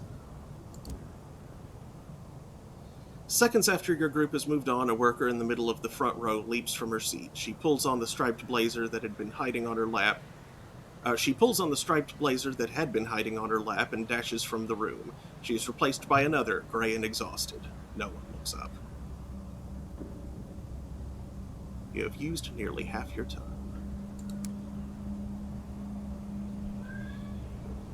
Leaving the refinery behind, you turn through the streets towards the ceaseless ring of hammers. A short walk, then you enter a dusty yard. Watch the rock breaking. The tour leader adopts a noble frown. Unfortunately, not all work on Brabazon can be creatively fulfilling. We also produce raw components like gravel and aggregates. You have looped back to a yard near the bit between. The second overseer is already there. Men and women, hard with muscle, bright with sweat, are breaking rocks with sledgehammers. They wear vests and breeches with cloth masks to keep out the worst of the dust. We equip our workers with safety gear, just in case prolonged exertion in this air might prove unpleasant. As you can see, the regular exercise ensures they are strong and healthy. Many leave Brabazon with athletic inclinations and pursue fitness as a profession. A stout gentleman with a monocle sidles up to you. This whole place is just marvelous, eh? Kept busy while paying off debts, given new skills and education. Simply marvelous. Well, on one hand, yes, and on the other hand, no. And on the third hand, state that you are repulsed by the whole thing, and you have had enough of this farce of a tour. Yeah, that seems more.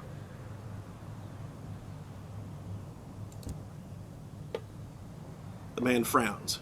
You're wrong, of course, he nods sagely. Yes, they must spend some of their years here, but what would they do with those years otherwise? Squander them, suffer, and die. His expression is condescending. Better the improving conditions of honest work, don't you think? You refrain from punching him in the smile. Come on, the overseer is gesturing at you angrily. We can't waste another moment. We have to leave now. Complete the tour of Brabazon Workworld. It's important we return in plenty of time, so I'm afraid we'll have to end the tour here. The lead overseer circles the group, shepherding the huddle through the doors back to the bit between. The second overseer takes a head count. A poor one, for she double counts twice before giving up. Nevertheless, she signals her partner to go ahead. I hope you appreciated our little tour, and we shall pass your thanks on to the workers of Brabazon. Perhaps when they've paid off their debts, you'll see them again. The overseer shakes the hands of the most prominent donors. Of course, this entire endeavor is thanks to your generosity, he murmurs to them. While the group preens, he collects the carriage clocks. The overseer who takes your spent carriage clock draws you aside. You're a skyfarer, aren't you? We've need for someone without official connections to the governor. to help us with a delicate matter. We need someone who isn't one of the sponsors. There are unsavory individuals on Brevazon Workworld. They inveigle others to do their work so that they might have time to plot. They're fomenting unrest. He shakes his head. Won't do. It just makes the other workers unhappy. Next time, see if you can sneak away from the tour. I hear their leader is looking for outside assistance. He winces. For once, time is on their side. They have so long to plan relative to us. If you hear anything, pass it to me. I'll be around here.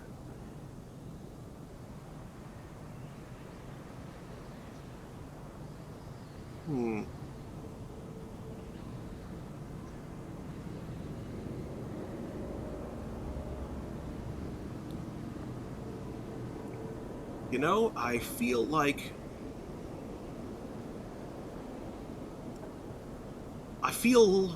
a promising double cross right here. Yeah, I was just say, if you intend to support the revolution, you probably want to not show. Yeah. Make no promises. Thank you. I wasn't hoping for anything more definite. He smiles, but it's not a happy one. I'll be putting a case to the governor. I'll make sure you're paid for any information that helps us quell unrest. Helps us keep the workers happy. He shakes your hand. Thank you. Come back to me if you hear anything. I'll be around.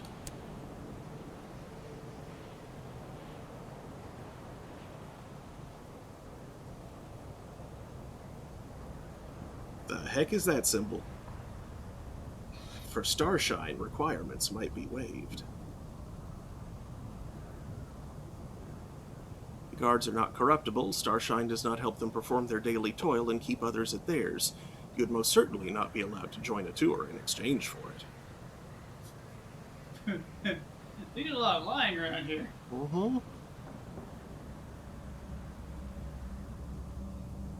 Attempt to converse. Overseers scurry back and forth along the glass tunnel, clumping at the Little Nice end. As they enter Little Nice, they remove grimy capes to reveal cheery red and white striped blazers. These are hung up to be collected on their re-entrance to the bit between. None seem willing to stop and talk. But still gains 2 sky stories for it.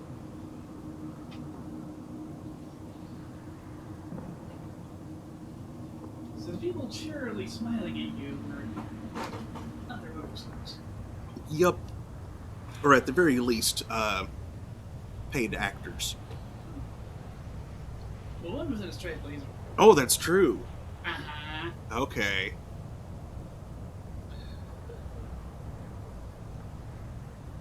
Alright, well, I suppose we'll go back in there and see what we can't make happen. But first, let's take this facet.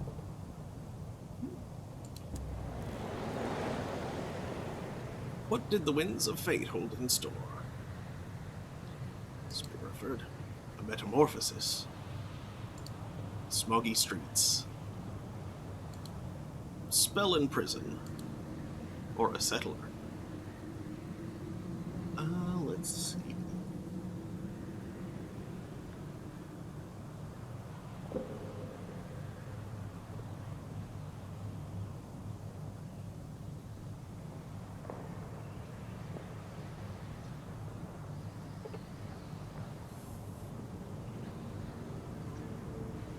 I think iron and veils would serve me best right now.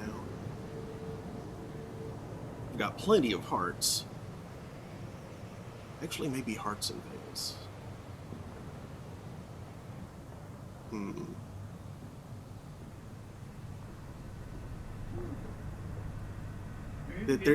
There's no mirrors and veils, or else I would go with that.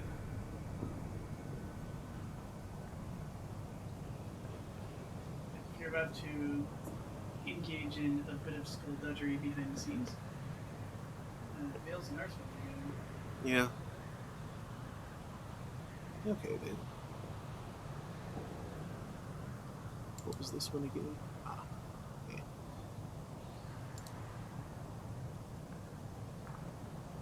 And that one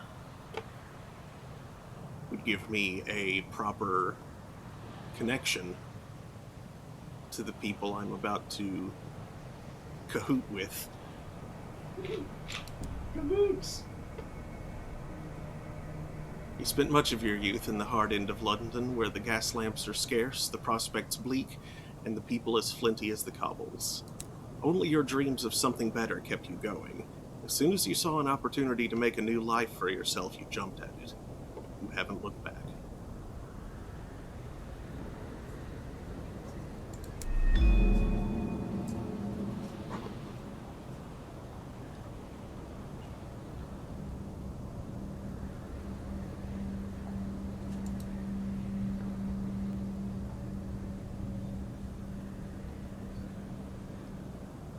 Okay, let's take another tour.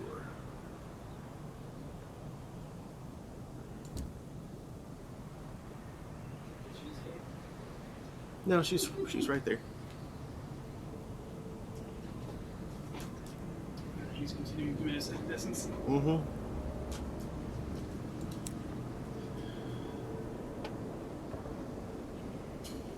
Receive carriage clock. Yes, yes. Admire the rugs.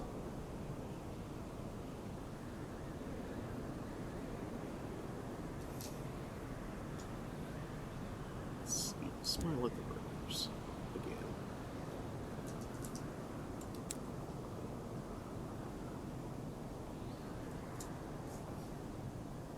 Sneak away from the group.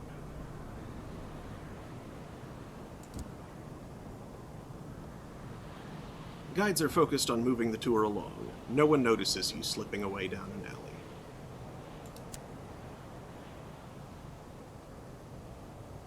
Write a port report.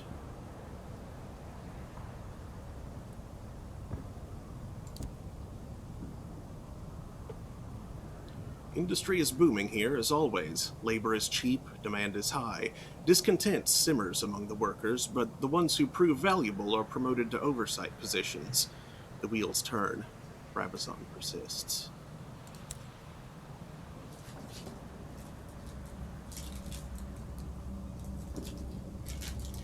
Explore the true Brabazon. You're backstage now. The lights and the props and the sham of the tour are left behind.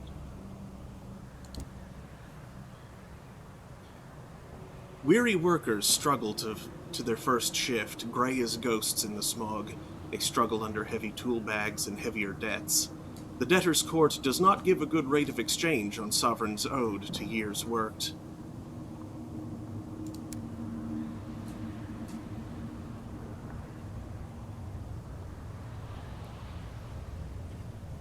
A debtor has been accused of thievery and indolence. He is to be birched as an example to others. Perhaps the overseer could be convinced to go easy on him. 50 sovereigns.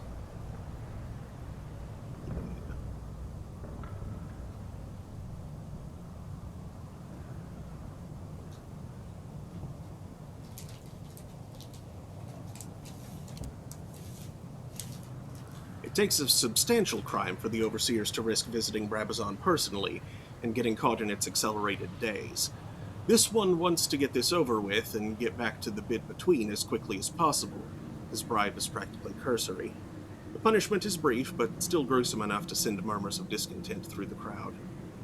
2 tales of terror.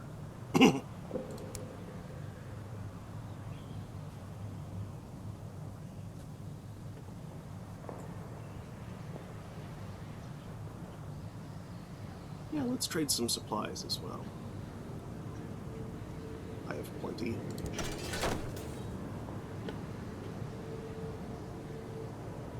The locals have grown so used to gruel that even Murgatroyd's fungal crackers come as an exotic extravagance to them. You share what you have with as many as you can. Fuller bellies means more strength with which to agitate for better conditions. Hell yeah. You are running out of time.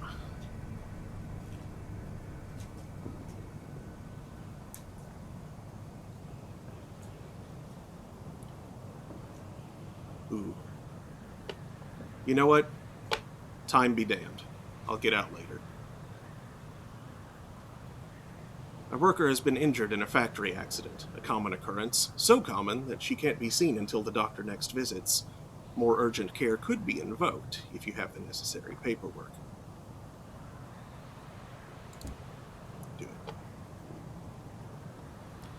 The doctor's call book, safely secured in his office in the bit between, claims he visits Brabazon twice a week, or once over the Christmas and Easter periods.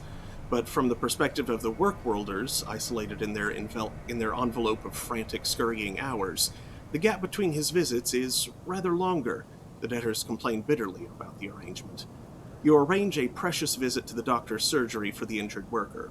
Colleagues and family, desperate to show their gratitude, give you whatever they can spare. That turns out to be Bibles of the Ministry of Public Decency's newest and most improved edition. Ugh. Good deeds are not going unwatched.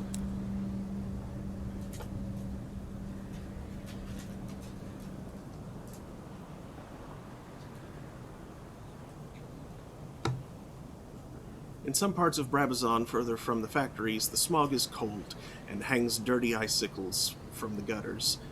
The people that live there huddle in patched cloaks and threadbare blankets. Yeah. Coal in the hearth, fire in the grate, stiff fingers spread out before the flames. Families draw close around the heat. It is quicker to work off a debt as a family, and neighbors too. Stories are told, mostly stories of how things could be better.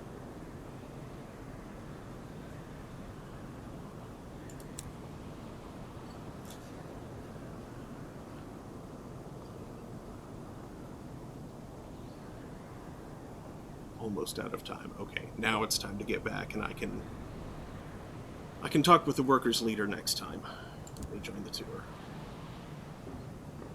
Someone has marked every corner with chalk. The arrows point towards the Brabazon tour route. Here and there, the markings have been covered over with soot, but it's easy enough to get back. Whoever the marker was, they were anxious not to get stuck here.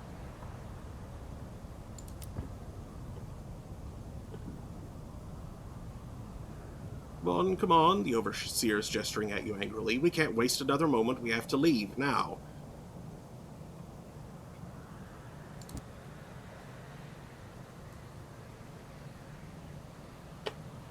And that's the same thing as before.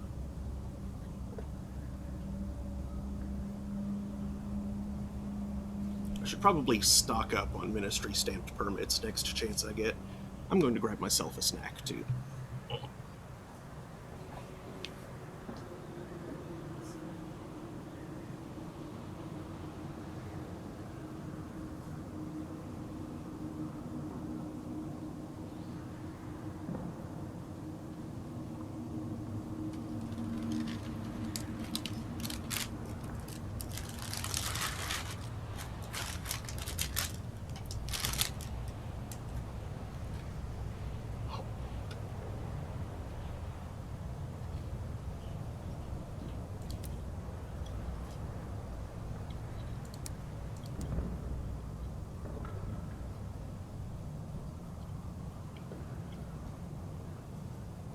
A doleful fence lifts the corner of a tarpaulin to show you the wares underneath. Davy's dust, he intones, like a vicar at a funeral. Chivs, irons, barkers, bulldogs with 6 teeth. You translate his criminal argot, into plain English. Gunpowder, knives, guns, guns, guns.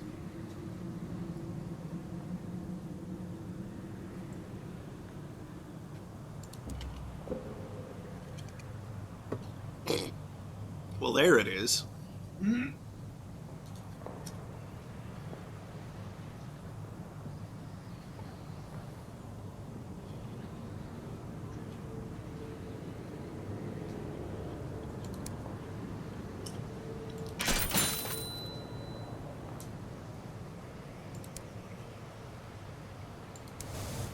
Okay.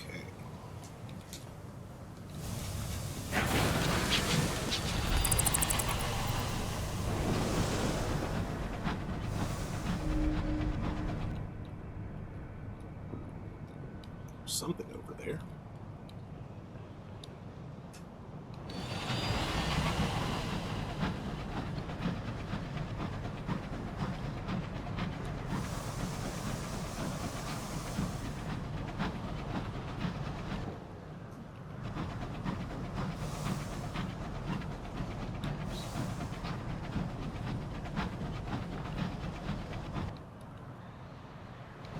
Looks like there's no throughway.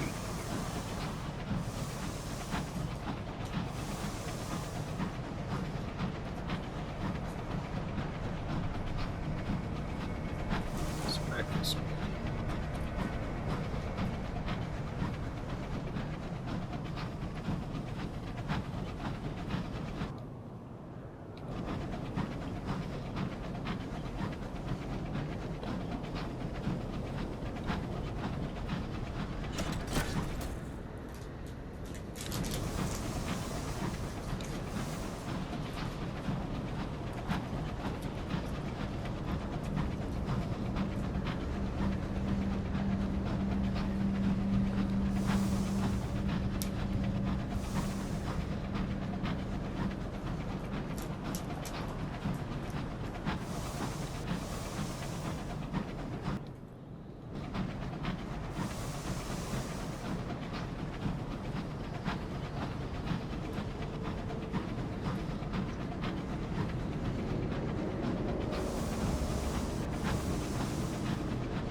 Oh, there's something out of last room.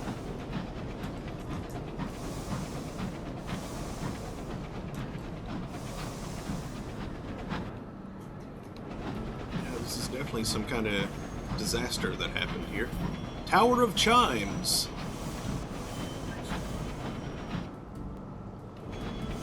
Interesting. Bats!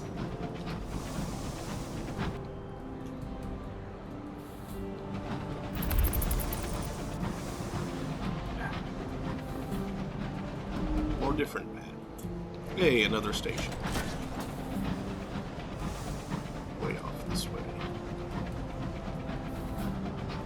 Or a port, rather. Although I am a train. I am a train. That's a weird thing to say. Station makes sense.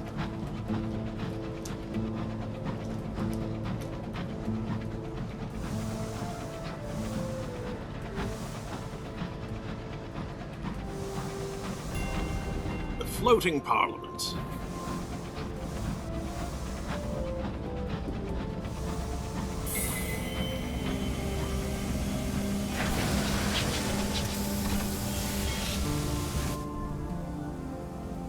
The ancient palace drifts through the void, a monument to British democracy and the greatness it believes it brought to the high wilderness.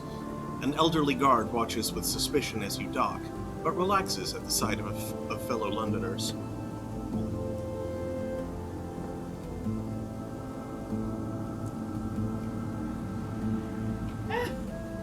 Brick by brick. Mm-hmm.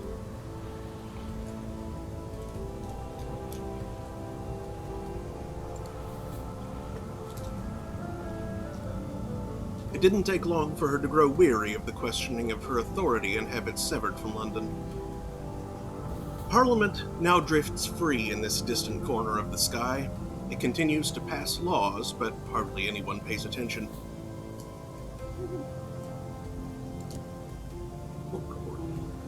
While the palace is off limits to most, there are always ministers and civil servants whose busy schedules allow a moment for a free drink. You ask the obvious question, what is the point of Parliament when Her Renewed Majesty never gives her assent to any of its proposed laws? They bristle. Tyrants fall. Democracy endures.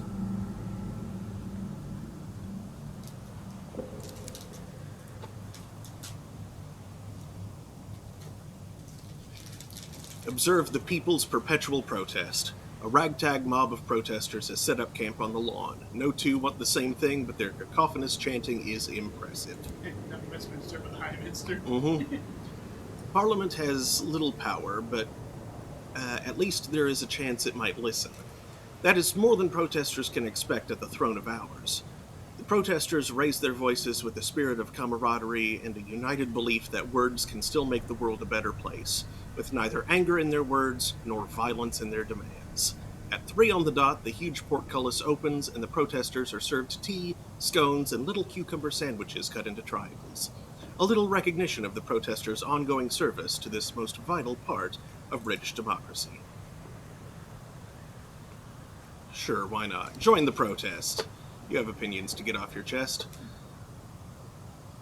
You scream until hoarse, wave borrowed placards, and invent witty slogans that trip off the tongue and are quickly picked up by those around you. The world does not seem a notably better place as a result of all this protesting. Still, even a tiny ripple has the potential to become a tidal wave. You have marginally raised awareness of whatever your cause was, maybe. Gained one sky story.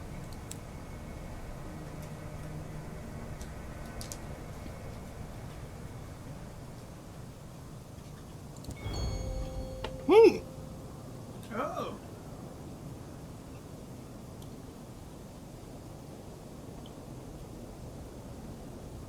The driver sniffs at the air for any hint of loose verdant spores dragged in by passing travelers. I can taste something. A fear, not death, but the loss of something important. The fragment doesn't want to return. It doesn't want to give up what it's become. They close their eyes, focusing. I can taste its design as well. Its host knew of a place called Hostrup Deep, a desolate corner of the sky. It meant to hide there. The deep will be hard to find. When we're close, we'll need to use our scout. It's south-southeast of London. Smiling, nervous young people greet you as you disembark. "Excuse us," the man in the yellow rosette calls. "Excuse me, a minute of your time?" The smiling man wearing the yellow rosette cuts in first. "Captain, join our campaign to celebrate Albion and restore old-school patriotism to the land by officially renaming Wednesday as Victoria's Day. Praise her renewed majesty for all she has..." The smiling woman wearing the green rosette effortlessly cuts in. "For killing democracy? For our subjugation? No, Captain, we must make a stand for freedom. We must show the Empress that we will not just sit idle. Join us as we triumphantly rename her precious Victoria Sponge to the People's Cake."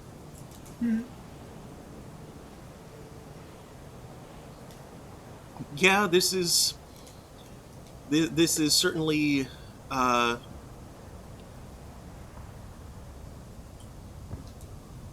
lampooning the efficacy of establishment democracy.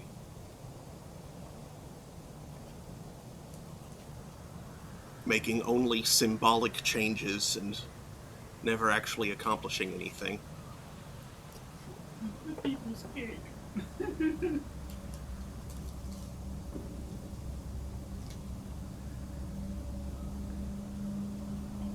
Yeah. Opposition to the Empress. The two scribble down your answer. "Thank you," says the woman with the green rosette, and turns to her opposing number. "One for me, a clear majority." "Too bad that nobody's listening," mutters the man in the yellow rosette. The two disappear towards the palace, where no new laws have made it onto the books in years.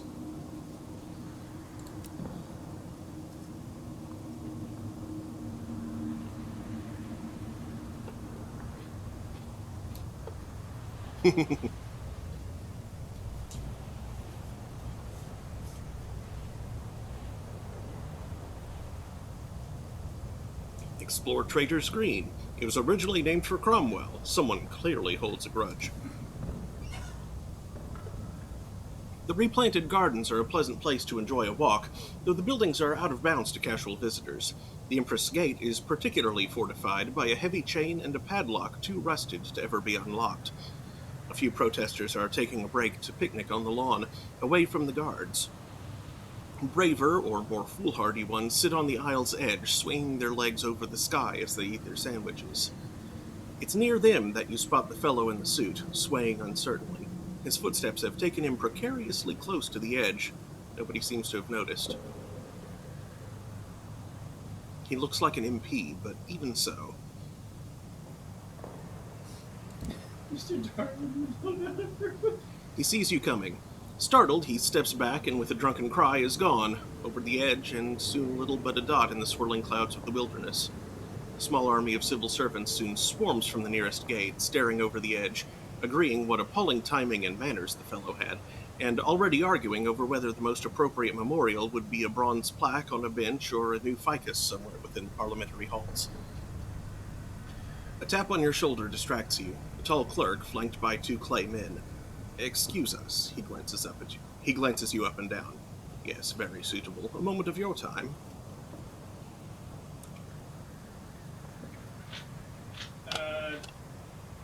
Did you just get Dead Man's Boots into Parliament?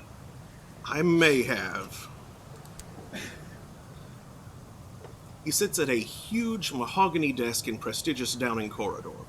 Your conversation doesn't distract him from writing notes in the margins of endless pieces of paperwork. He pauses his scribbling only to sip from a large cup of stone-cold tea, or to scratch his head with the pen's long silver nib.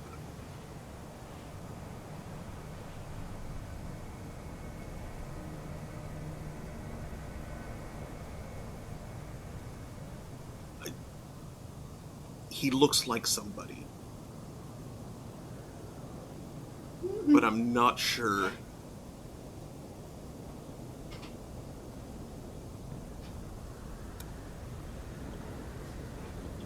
He looks down his nose at you with the grim expression of a headmaster waiting for an excuse to break out his favorite birch rod.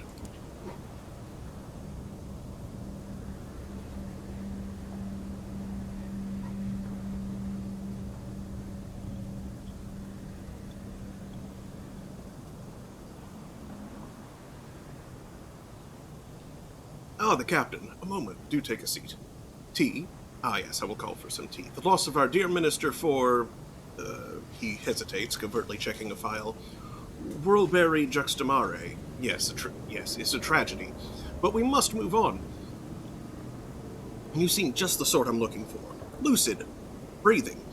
Have you considered a career in politics? He holds up a hand. No, I do not care about history or affiliations. A bum in the chair will suffice. The Department of Albion Affairs would be a suitable starting point. If you're interested, I will set the wheels in motion. You have been invited... by the sea. Mm-hmm.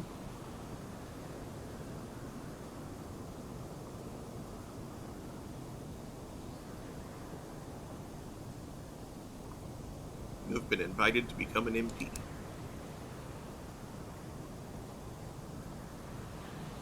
A monkey of porcelain. Yes, that's exactly what that means. A magnet, potentially.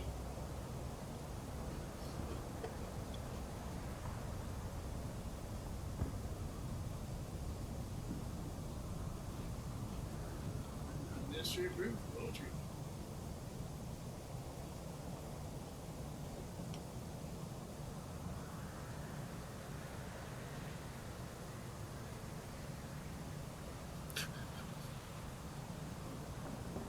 A U. What do you suppose?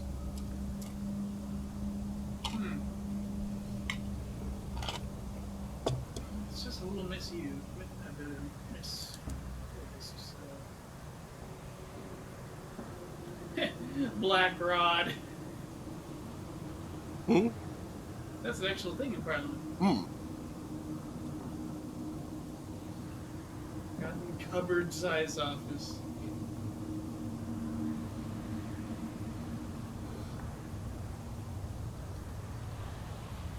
Still sandwiches.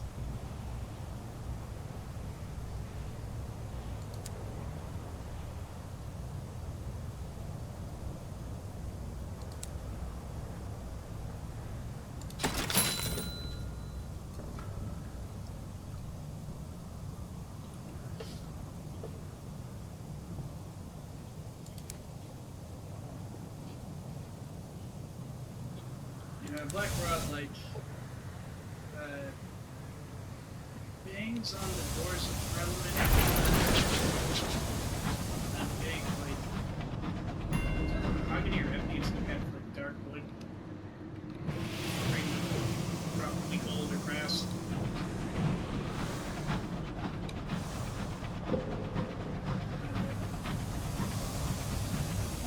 Yes, some kind of like ceremonial start of the session. Ah.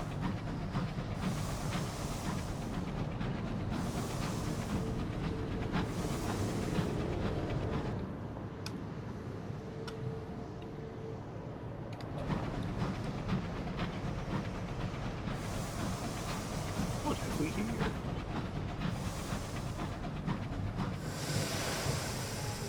It's shiny. Bully's Acre. Humble wooden coffins pepper the sky here. This is a Bully's Acre, a pauper's graveyard. There's little room for the dead in London. I don't need to reduce terror, but that seems awfully rude. But, I mean, stuff isn't doing anybody any good out here.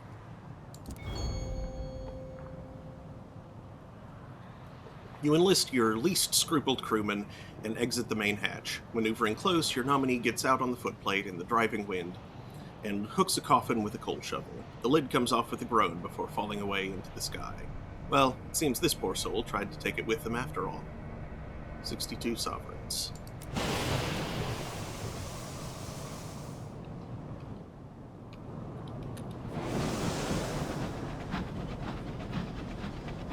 Ah, I see the coffins in amongst the debris now.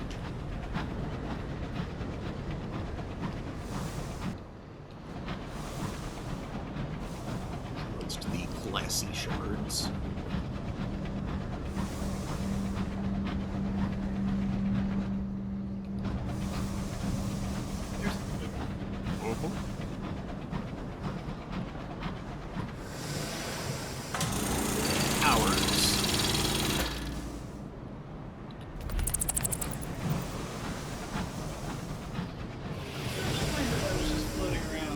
What do your bat eyes see?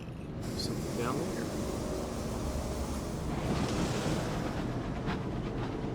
Cantankerous. Don't mind me. I'm just a friendly reminder. No, wait, that's don't look now. I'm just a friendly reminder.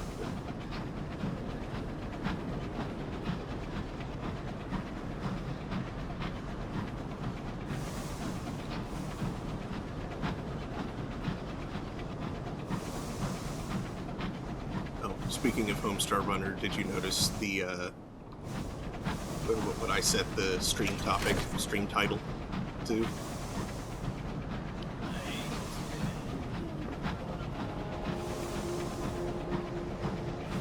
They retreat.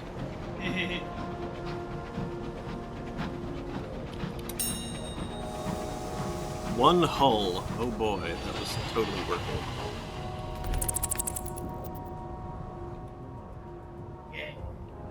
Yeah. What did your mom do? She thought it was funny. Whoa. Well, you're aggressive, whatever you are. Deranged. Well, its bullets don't hurt very much. You just.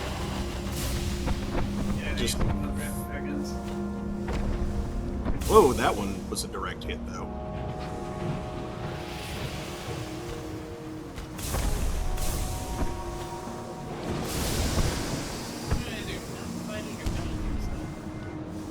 It also has side-firing guns. Turd.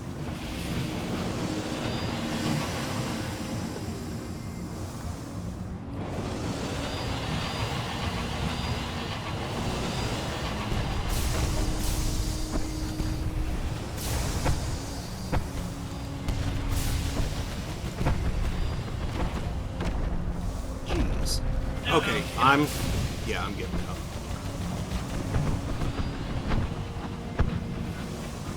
Run away! You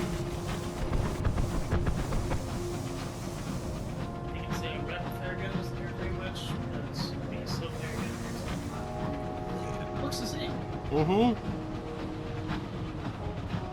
Oh, another one of these. Lovely.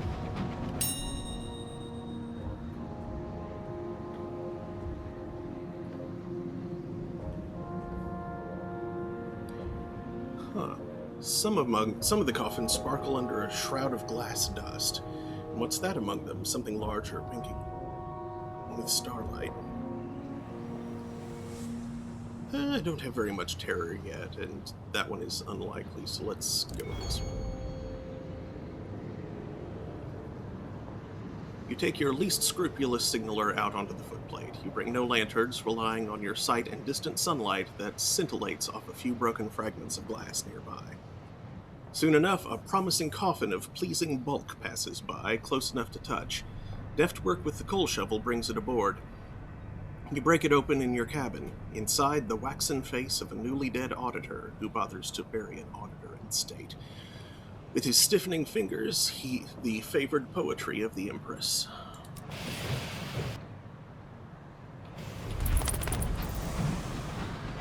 Oh, picked up a coffin.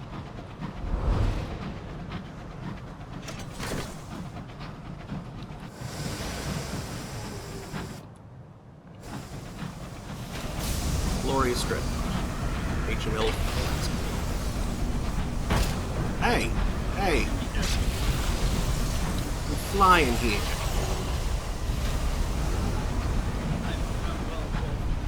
Yeah, except it appears to be billowing outwards instead of drawing in. Oh. Okay, you found something else then.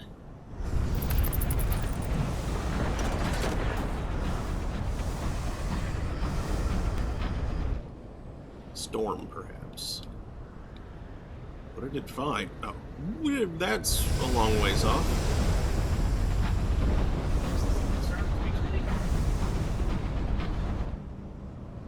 I don't know. It's not marked on the map.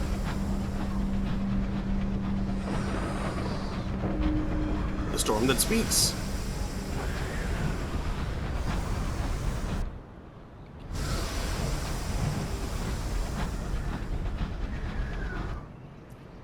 That's near the center, so maybe that's London. That'd be nice. Get repairs, I imagine. I do.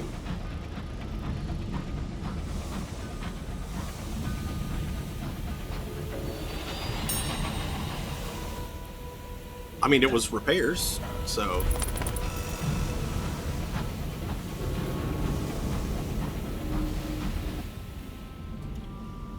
There.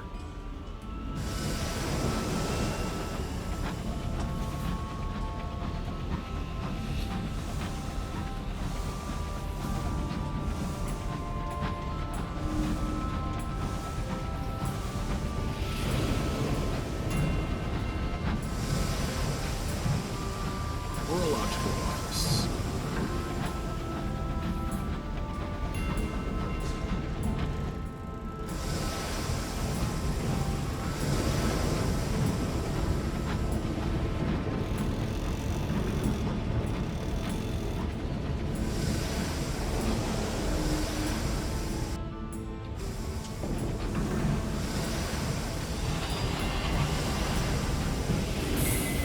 Dominic Station.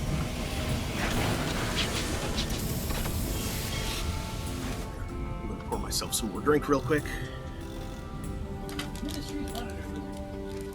Then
St. Dominic Station is thick with crowds. A brass band plays. The cause of the excitement is an unfamiliar locomotive in imperial blue, a delicate, gleaming craft whose elongated nose houses an array of lenses.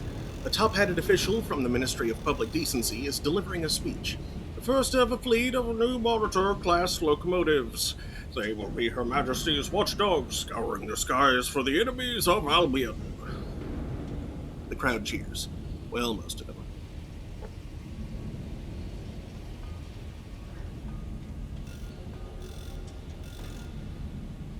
Yeah, let's see what the inside is like. I'm certainly sympathetic to the protesters, but I want some info. The Monitor's hull is curved to deflect incoming rounds, but its plating is much lighter than that of a London dreadnought.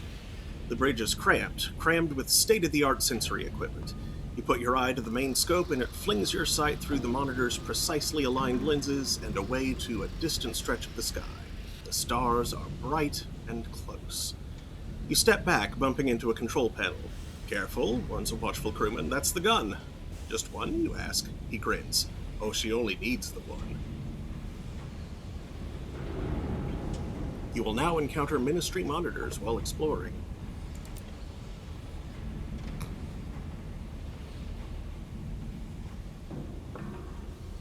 The Vagabond has managed to procure blueprints of the jail where Ratbite is being held.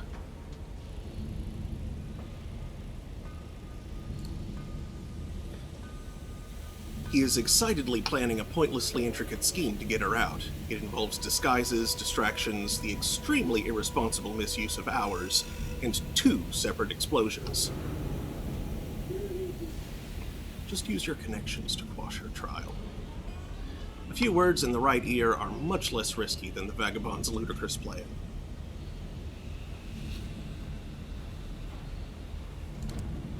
Or you could...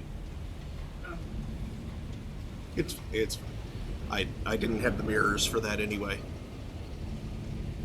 When you reveal your plan, the Vagabond seems deflated.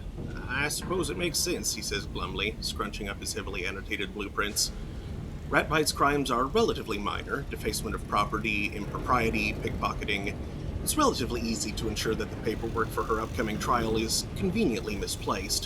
When you greet her outside the jail, she is half mad and half starved.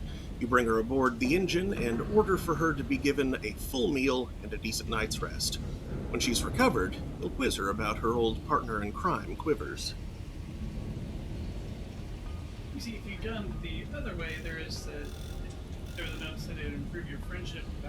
Oh, okay. Read the blue text. Yeah, I was not looking closely enough. To find the address given in Captain Whitlock's will, you make your way through little-used streets in one of London's lower, smoggier levels. On a secluded courtyard flanked by the backs of warehouses and factories stands a tall grey house with one door and no windows. When you knock, a blind butler answers. Yes. Deliver the black box.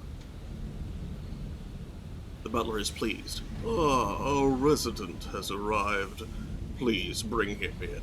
Everything has been prepared according to Captain Whitlock's instructions. As you maneuver the black box inside, you ask what those instructions were. She has arranged for Master Jacob's convalescence with us. I understand the young gentleman has suffered from a prolonged illness, which has left him unable to speak and afflicted him with a delicate disposition. His expression is entirely impassive. The affairs of the house have been organized in such a way as to never inconvenience him.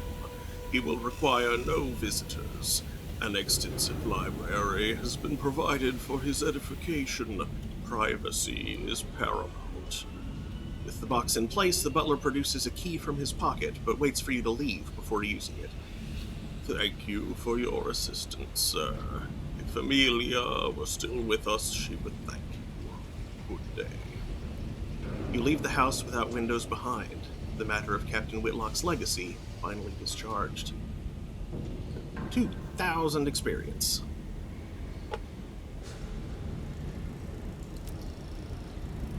Huh. Okay, so box contains like a brother or son? Something like that. Must be just the soul thereof. Explore London. Liberated from her prison below the earth and elevated to the heavens, prickled with chimneys, mantled in sooty smog, here are old, proud buildings transported block by pale block to the sky. Here are new edifices of soaring steel and stone and gleaming glass. The ultimate achievement of Victorian ambition, unhampered by terrestrial concerns. London is a feverish brew of aspiration, empire, and appetite.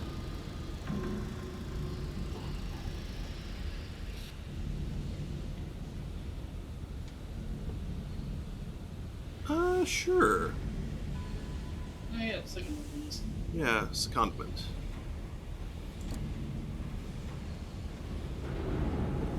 I'm going to set up shop in London and offer my services to this generation of builders and industrialists. He sighs. I suppose they're a dreadful bunch, but someone has to stop them making the mistakes we did. He heads off into the smog and does not look back.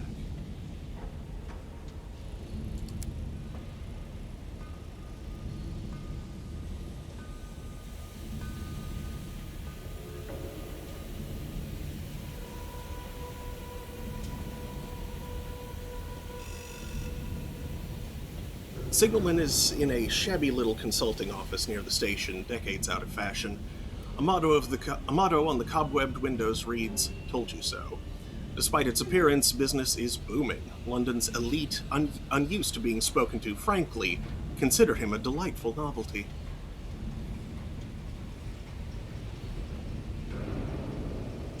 Yeah, let's curry favor with the ministry.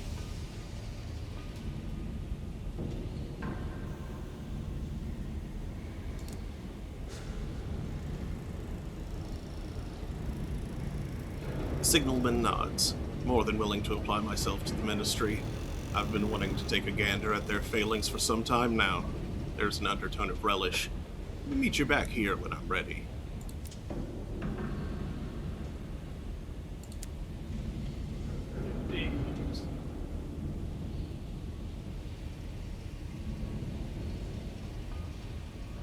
The generous princess manages many affairs of court.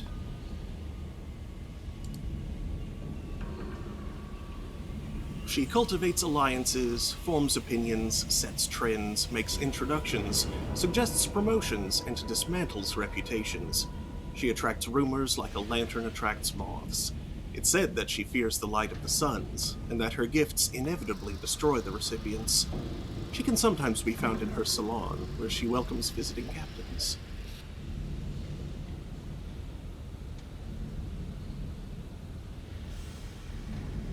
Here's where I can sell gossip.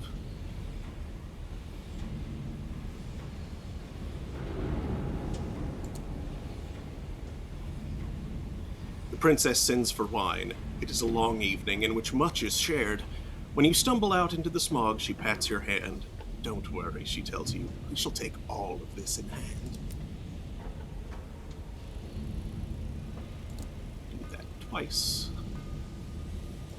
Gifts inevitably destroy those.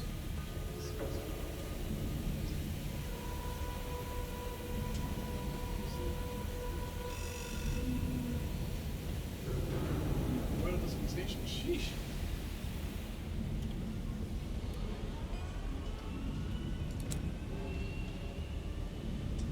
She said similar to Sauron.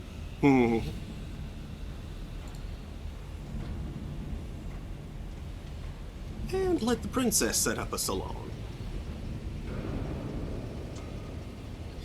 She will be gone for a little while. You will have to manage without her, you poor thing.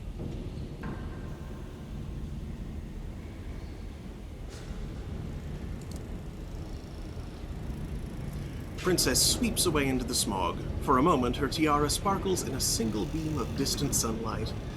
She has left you an invitation. It is to the Red Salon. No further details are given. You'll have to find it, and the princess yourself.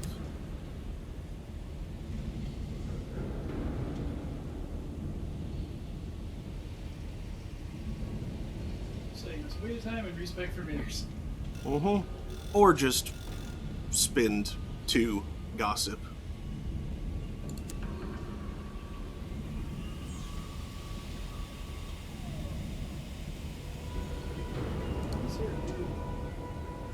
Hmm? I've not seen you click ambition to wealth. What does it truly require? It's about, like, buying a really fancy house, I believe. It's like the mullet class liners part of. I don't believe so.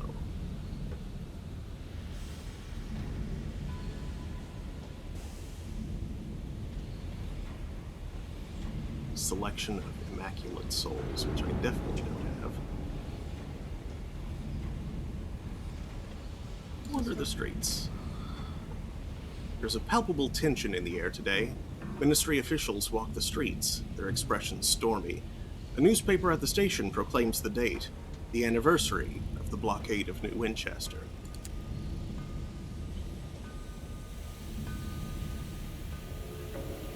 The navigator waits for you.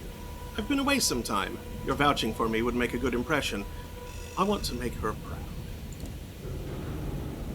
The house is small, but is in an expensive location. It is well kept, the windows are clean, the steps freshly swept. Asphodel is flourishing in an urn by the steps. It still feels like home, the navigator gazes at the front door. Feels strange to know I'm just visiting. The navigator stands beside you. He fidgets with a loose thread on his sleeve. Startled but delighted, the grieving matriarch herself opens the door. She sees the navigator and yelps. She laughs. It disintegrates into tears. The navigator enfolds the woman in a hug. The matriarch glares up at the navigator fondly. I've been so worried. The moment I knew you'd signed up. It's so dangerous out there. What if something had happened to you, too? She hustles the pair of you into the drawing room. My husband's at work.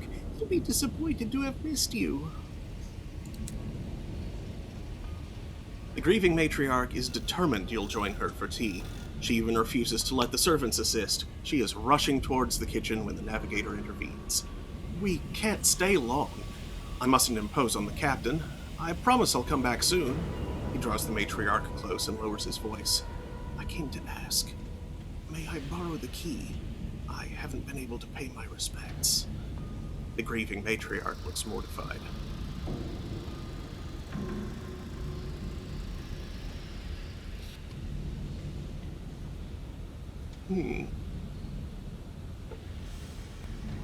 Give them some privacy. Would be unkind to intrude their privacy at such a time. You could peruse the photos in the hallway. The walls are covered in family photos. Frames jostle for space. In the oldest pictures, the navigator appears as a young, freckled girl, skirted and scowling. In the later ones, he is a tall, short-haired youth, his arm casually flung around his friend's shoulders. The matriarch bustles past. A couple of minutes later, she returns carrying a large book. This time, she attempts a smile. Finally, the navigator comes out into the hall. I have what I need. He has the book under one arm and is holding up a large iron key.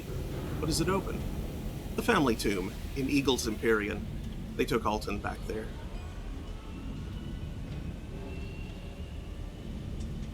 Thousand experience.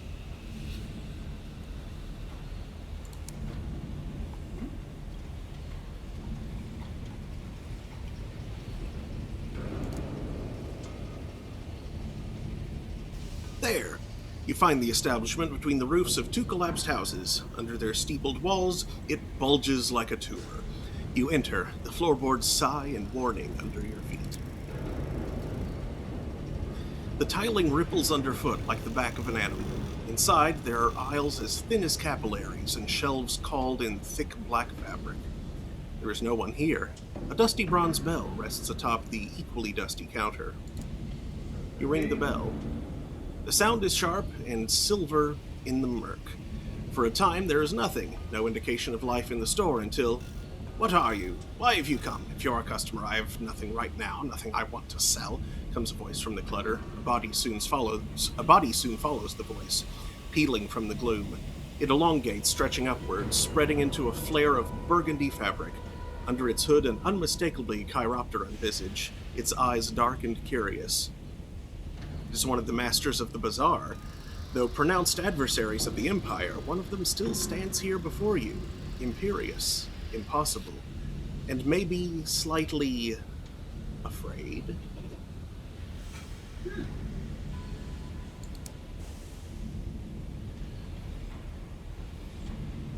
The red-clad master glares at you from behind its counter. You repeat the auroral sommelier's comments with gusto.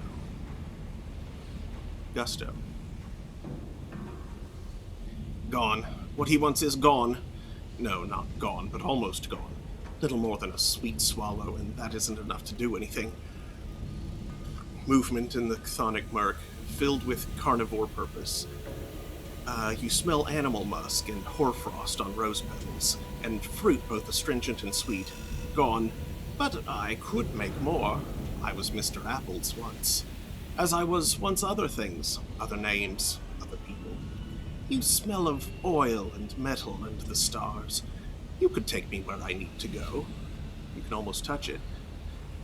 Do this for me and I will trade you something very rare, very fine indeed. Pause. My company. Recruit the Chiropterous Hoarder. For one reason or another, you do not say no. You're wiser than most of your kind. I'm so glad that you did not say no. It would have made me unhappy, and that would have made you worse.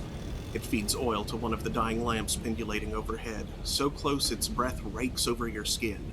Revealed, the Chiropterous Hoarder is massive, stooped, bat-like where its bones do not strain to imitate humanity.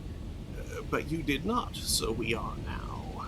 It searches for the word friends, and not hungry things circling in the dark, watching to see who will lay down their guard first. The Chiropterous Hoarder has clambered aboard your engine with a vast quantity of luggage.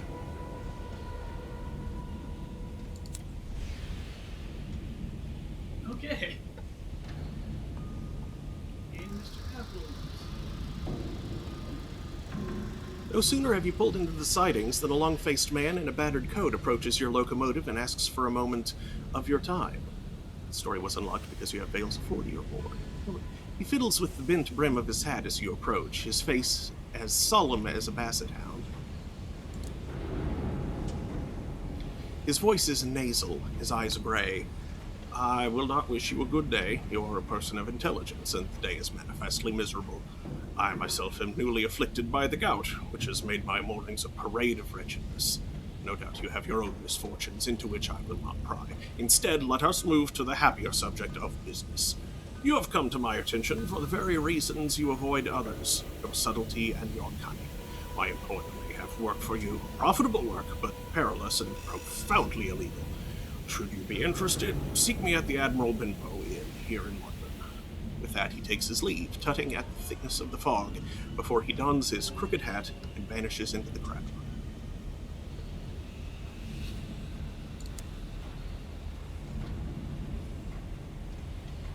Smuggling unlocked.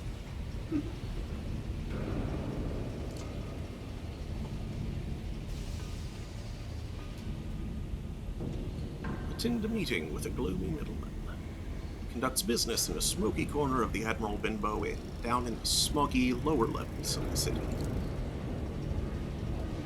The middleman is nursing the same glass of beer he began the evening with. Ah, sir, to claim it is a good evening would be duplicitous, but it is at least an evening, and here you are in it. He waits until you sit. My employer can open a profitable door for you. There are goods that Her Majesty's government do not want to see bought or sold. Prohibition begets scarcity. Scarcity begets profit. One example of this contraband is red honey, gathered by the Midnight Rose at Titania. Unfortunately, supplies have dried up. Prove your value, find out why, and fix the problem.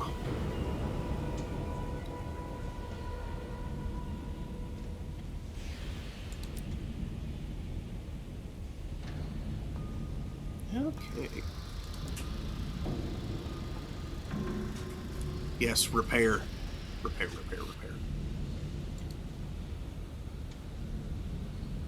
Probably repair. I needed that.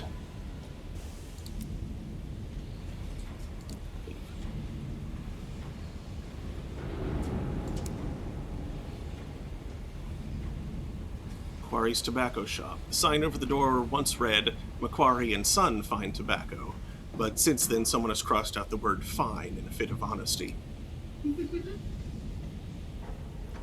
Then, on a separate, more ominous occasion, they have crossed out and Son. The building is embarked on a rapid descent into squalor. The paint peels, the windows are caked with grime. Macquarie watches suspiciously as you examine his shelves. The selection is unimpressive, as is the quality. Neither Albion nor the Reach has found a genuinely good replacement for tobacco, though increasingly frantic smokers have tried lighting up virtually every example of Skyflora that has been discovered. A few Skyfarers mill about, examining the lower-grade flavors and speculating on exactly what Macquarie is cutting them with today.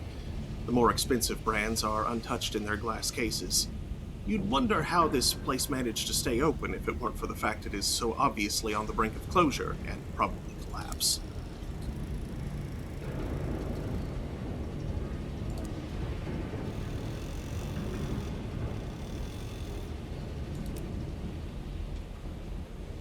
Investigate rumors of an underground railway. You've heard of a less-than-legal organization operating out of the Steam and Sapphire yards. They pay for information, and may offer work to the bold, the clever, and those willing to displease Her Majesty.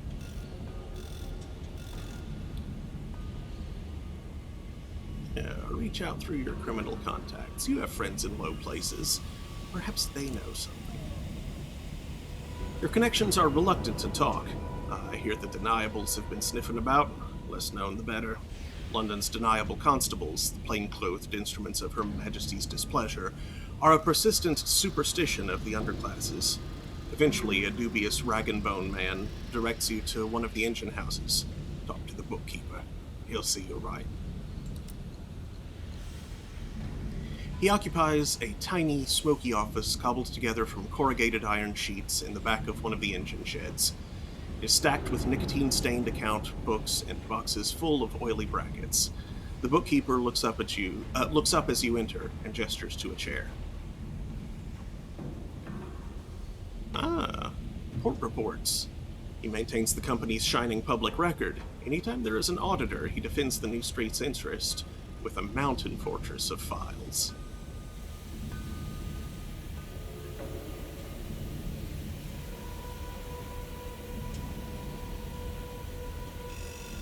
Sure.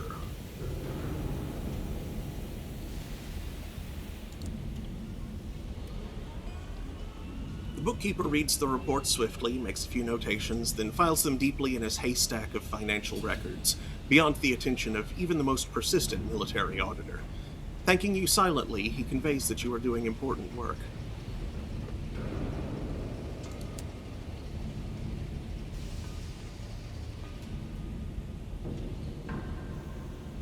Chat with the bookkeeper. He offers you a cup of tea, savagely stewed and swimming with sugar. He's deaf, but content to communicate through sign language or messages scribbled on a pad of paper. Obliquely, he explains that he does additional work for an organization unaffiliated with the government, which has an urgent need for up-to-date reports on other parts of Albion. His patrons will pay for such intelligence to be brought to them rather than the ministry. What's more, he implies, earning the organization's trust might open the possibility of additional work.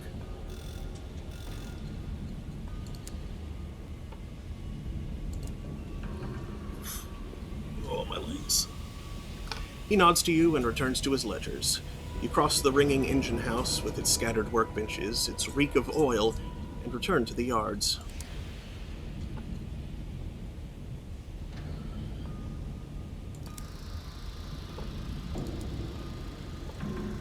Bronzewood for Parliament. 5 consignments.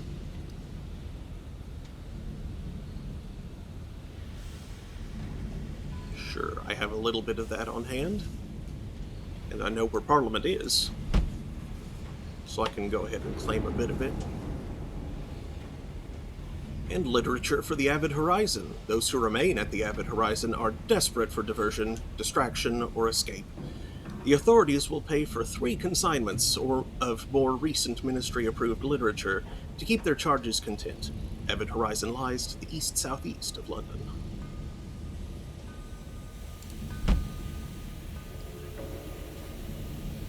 Can be purchased in Worldberry Juxtamare and Perdurance. Spitalfields Market. Ew. That does sound pretty gross, doesn't it? St. Dominic's Augmentations. Oh.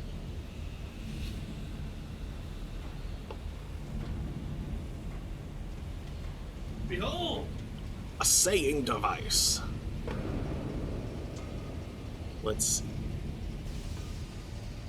Also, fitted cupboards. +7 hold in the... Okay, well, let's see. The hold currently has the sensible plumbing in it. Yeah. But the fitted cupboards, requires iron at 45, which I don't have. A speciometer assaying device, a sophisticated machine for the sophisticated captain. Never be confounded by the wonders of the high wilderness again. I definitely want that, but the question is, do I sacrifice the mining array or the canning system? Like, the mining array is more frequently useful, but the canning system also gives me extra hold. So it is a difficult choice. I'd say purchase it, and then you could... Actually, don't purchase it. Also, it's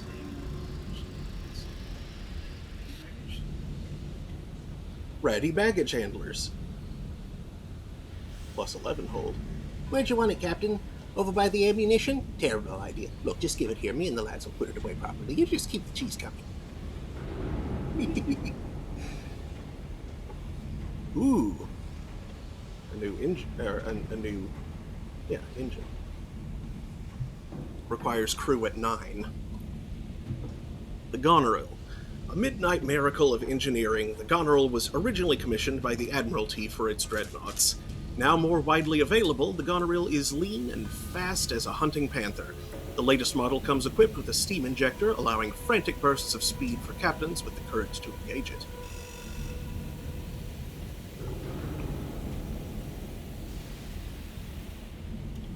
Let's see, movement speed 115, fuel consumption 130. It's the same as the Britomart, just with a boost. Full steam speed. Yeah, that's what I'm saying. It's the same as the Britomart, but with a boost. How do you... I wonder how you even engage the special ability. I don't know. Yeah, according to my pass, Jubilee is a large weapon. Blue tier. Up, my Britons, on my chariot, on my chargers, trample them under us. An eruption of hateful radiance with a light homing ability. It can be detonated remotely and with enormous power. It must be mounted in a large weapon slot, which I have none.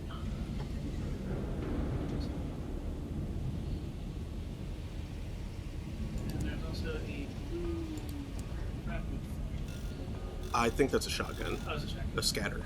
Yeah. Yeah, an automatic shotgun which compensates in efficiency for what it lacks in power. Many a Skyfarer has found themselves distributed widely and bloodily after underestimating the Blackjack. 30 easy. Huh. Too bad about Black Range. Yeah. Like, 350 actually is not that bad, but it's dead. Yeah.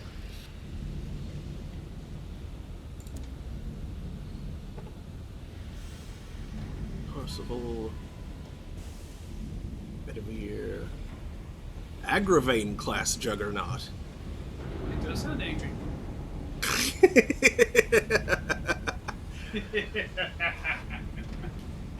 Jokes nobody will get. I mean, like, unless John's watching. Thundering Puissance, the terror of the skies. the harbinger of conflict. An extra armor set.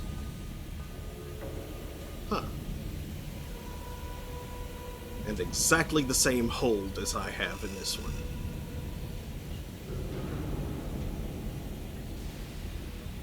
Switching some more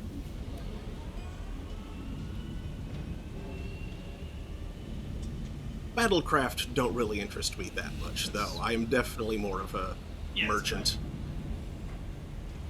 And if you actually put up on the big weapon and extra armor, a little slower. Yeah.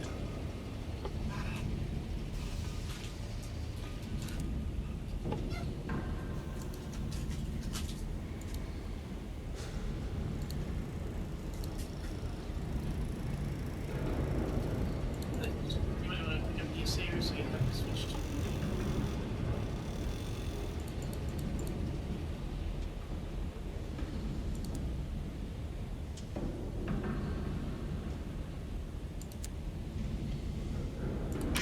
this is where you get this. Yep.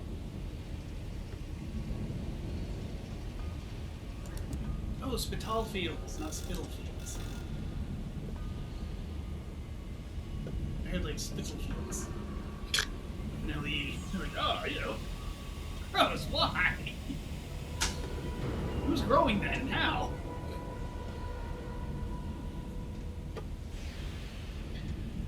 Okay, don't know where the Avid Horizon is yet. Why are you hand farting?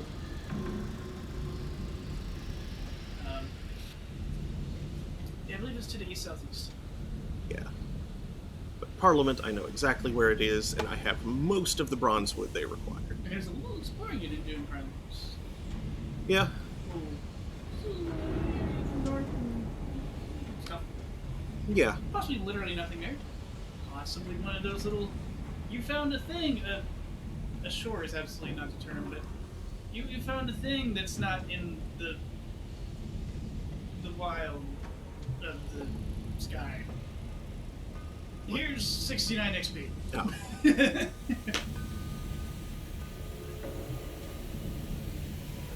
A landmark. You saw something. You saw a thing. We found something. I love playing as Megacorps. They're so stupid. And getting increasingly broken. Like the Spiritualist Megacorps. That, If you also have Necroids, permanent employment. It's called. huh. Everybody in your society has jobs. Forever. Always.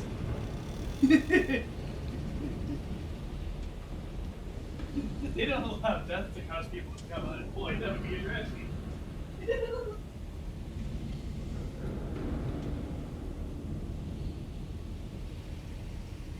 Okay.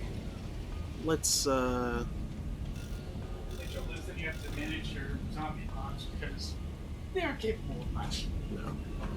Let's see if we can find a slightly different route. Oh, I'll keep them. Oh, whoop, whoop. That's an occupied thing.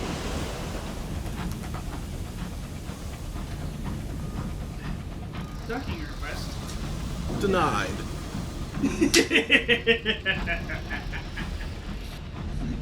Oh dear. Only Elite Dangerous players will get that one. Woo. Damn it. Locomotive skirting below. Oops. Oops.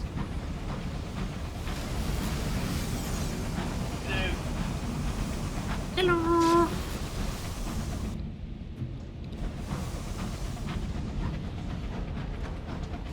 I'm just doing an aerial jump on that. Why? Just stick your rear in the airlock. Aerial! That doesn't answer my question. For the sake of defiling a rich person's roof? Are you sure it's a rich person? It looks pretty big.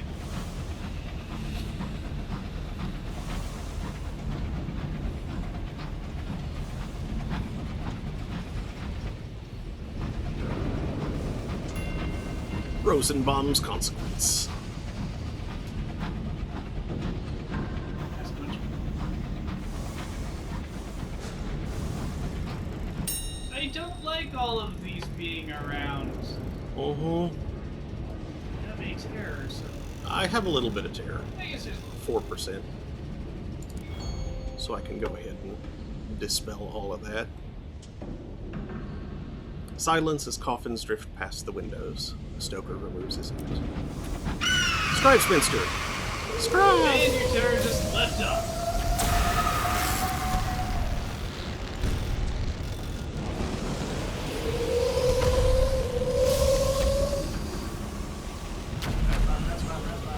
Very bad spot. Oh, I'm freaking coughing at your shot. Mm-hmm. Impressively, it didn't explode. Yeah. It's a well-made coffin. Bronzewood, you think? Yeah, you straight up built. Stop dodging you. What are you doing in London? Get out of here.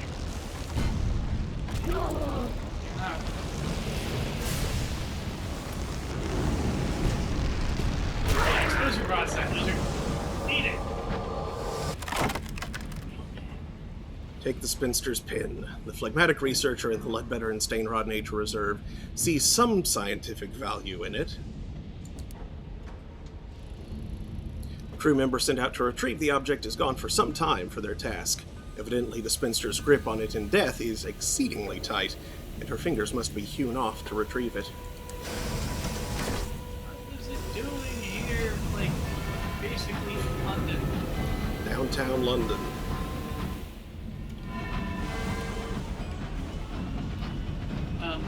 What was it doing at Space King's Cross? So, why?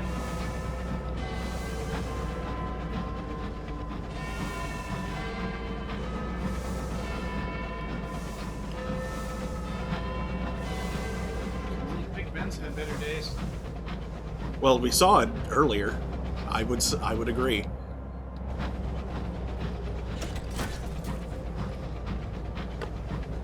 I mean, the tower's great, but the clock looks okay. Yeah. It sounds terrible, though.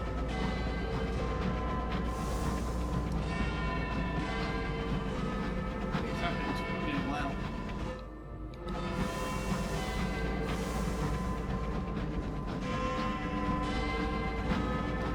Why did you run into me? Such a sorry. Thanks for the bread of London in the past. Requires a saying. Of Oh, you course. didn't equip the thing! No, I you didn't. did. I You kept got a shiny new toy and you didn't turn it on. I kept the drill and the thing. I didn't know if I would need it here. Ah, you and your My tweets.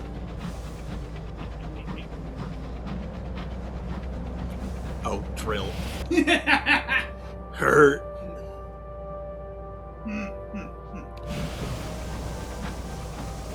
Actually, yeah. Let's go by the work world too. I'm being a bunch of robots. Actually, no. Wait. Let's not go by the work world because I did not bring. I remember some of the stuff needed hours, and I don't have those. I think like bunch of them. I have a bunch in the bank. I don't have any on me. Okay. You would need to grab some in London? Something else over here. No. Look, more of these. Oops. Food. Wrong button. Grab that hair. Boop. That was quite a bit.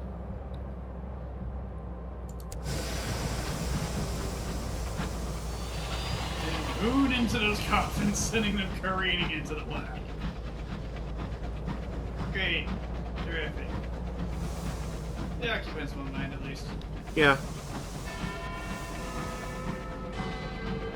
How many hours have passed? Well, it seems like monetized time is a primary industry right here. It's possible things flow weird.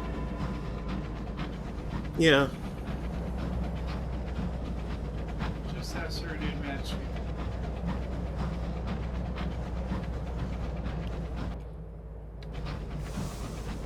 Tower of Chimes, they call it. Of course, it means it's Ah. It's just a wonder. oh, okay. It's good luck you can hear a chime. So the chime gets plus. It's bad. Chime increases pennies. Most things with that symbol do, but not all of them. I Buildings, noticed. pickled and chickens. Pickled? As empty as the Dedex is an executable shrine. Pickled in chimblies.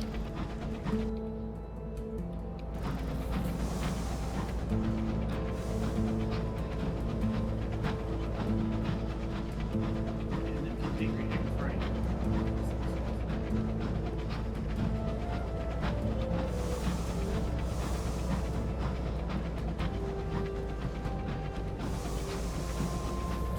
After the inputs, I'm trying to.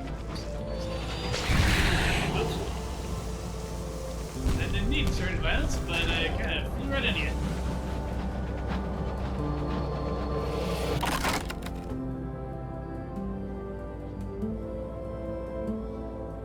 Yeah, I don't really need uncanny specimens.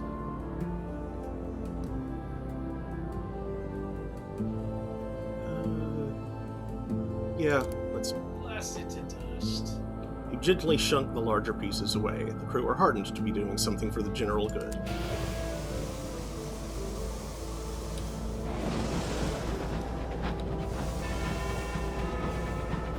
Hey, we're good luck.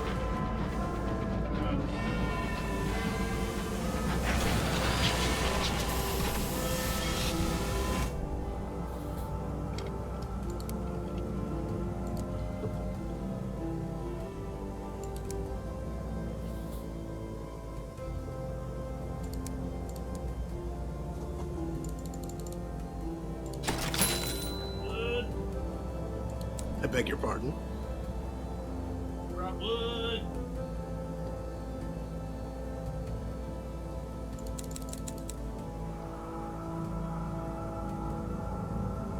I got more of that.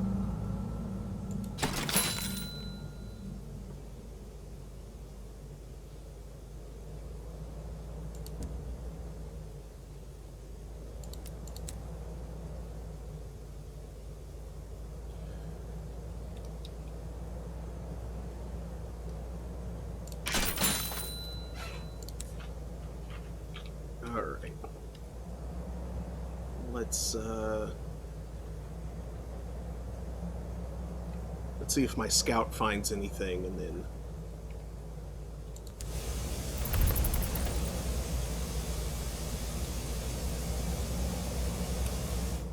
Did. Over there.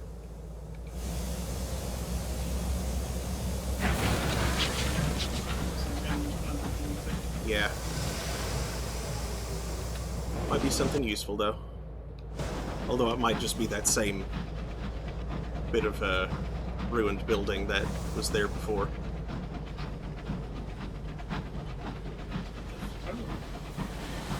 Hey, hey, watch it. Nope. Nope, nope, nope, nope. Not messing with that at all. Not gonna do it. That went far. Wouldn't be prudent at this juncture. That's far, man. Ministry monitor. Fascinating. Who needs the fun? Does it now? You know, Oh. this will be your your target says something.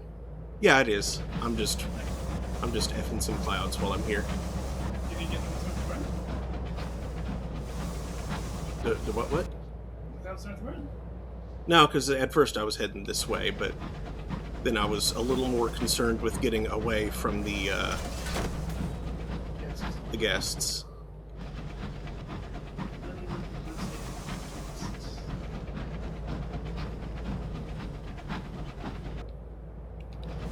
Oh.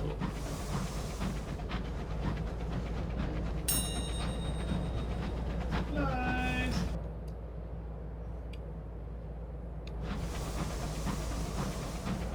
Giant.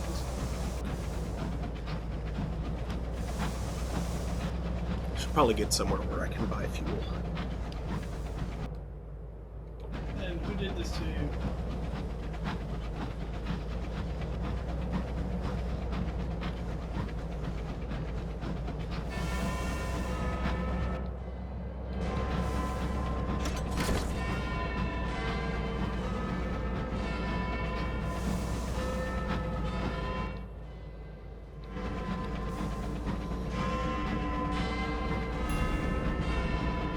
Remedial school.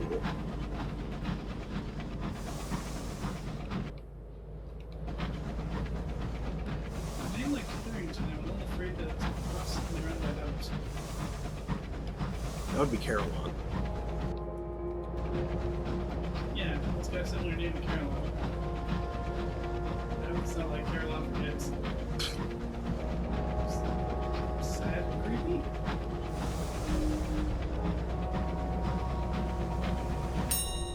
Jeez, these are all over the place. Yeah.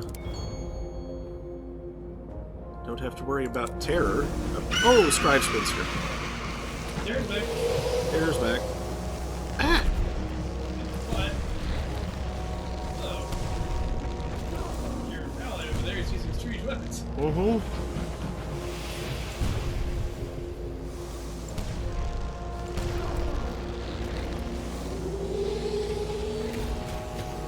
And also being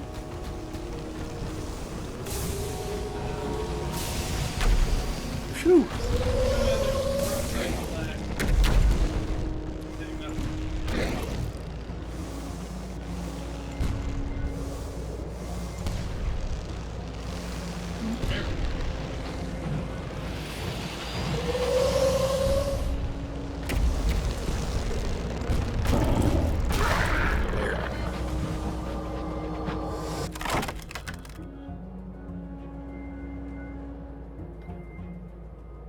Bronzewood. Bronzewood. Absolutely. Good.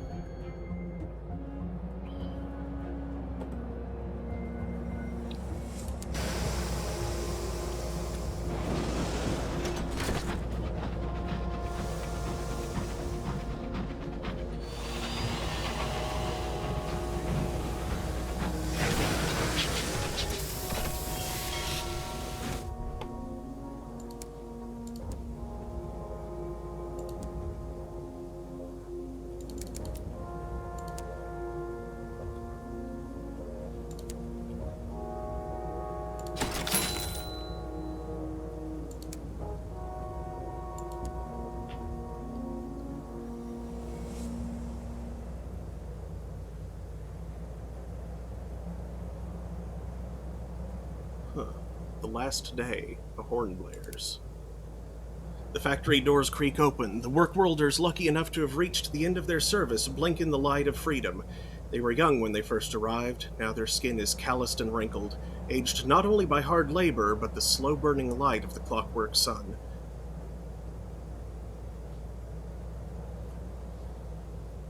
Huh. I don't think I have the mirrors to do that first one successfully. Yeah, no. But I can recruit some crew.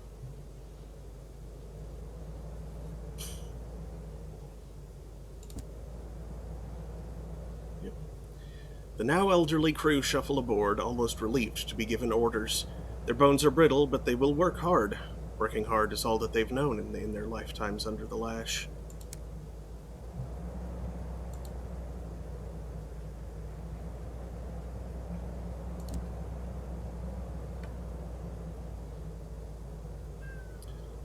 overseer checks his watch before pausing beside you. I'm very sorry, but I can't stop unless you're from...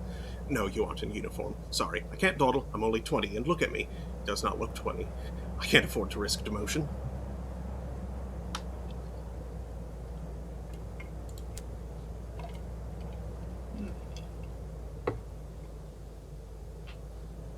That's right, that's why I wanted hours.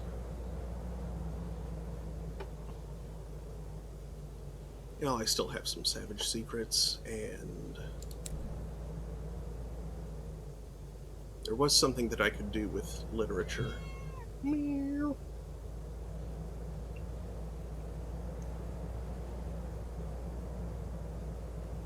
Yeah, I think the workers had some need for it. Yeah, schools.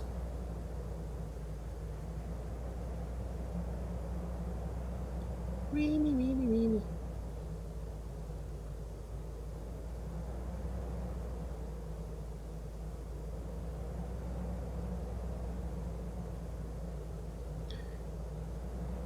You're not done being petted, are you?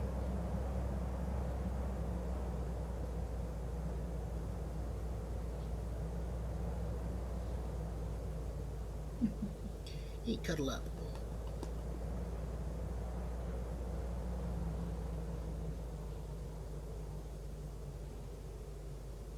Cuddle up, Remy. Come on.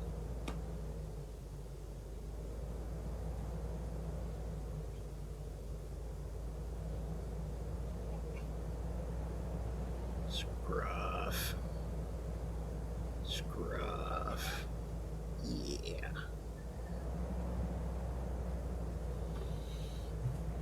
Okay. Join a tour.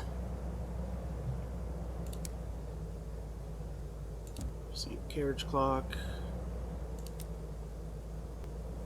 Admire the rugs. Let's see what happens this time. You've seen rugs like this in countless homes. The handiwork is competent. Their predominant colors are black and gold, the Empress's favorites. Lions are popular designs, and unicorns and crowns. How patriotic. Sneak away from the group.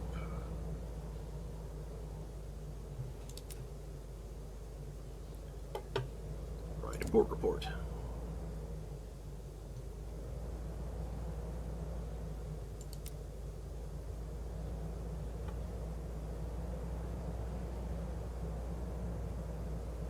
Meet with the workers' leader. A faintly bearded youth sidles up to you. Our Gov wants a word.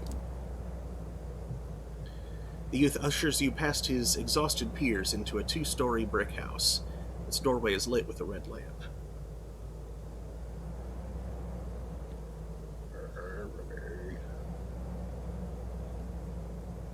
Jiggle fluff.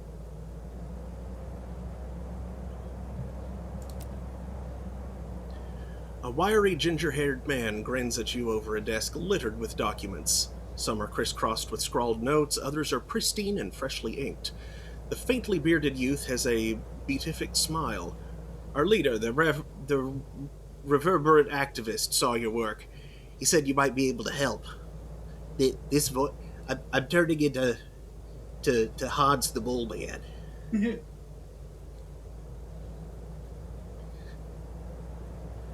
We've heard of your generosity, he pumps your hand. His grin is wry. And as we know, the reward for generosity is to be asked to be more generous still.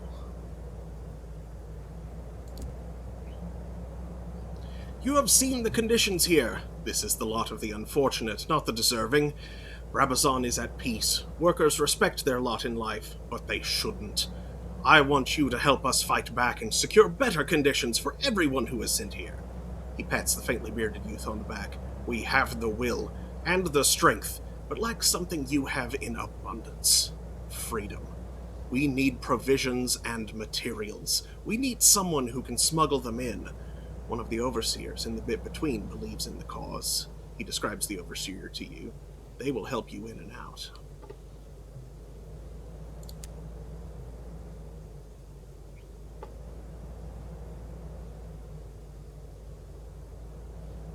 Let's see. How can I assist?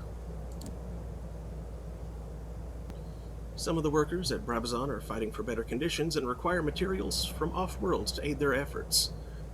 I can already provide blackmail. Hey, and they want tea. I can go get tea.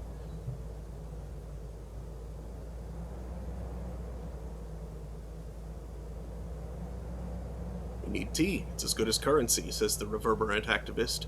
We want some of the newer overseers on side. It would be useful to remind them where they came from. The reverberant activist listens closely to the information you bring him. His eyebrows raise. Yes, this I can use. Now I have one information about an uprising. Rapidly running out of time, though.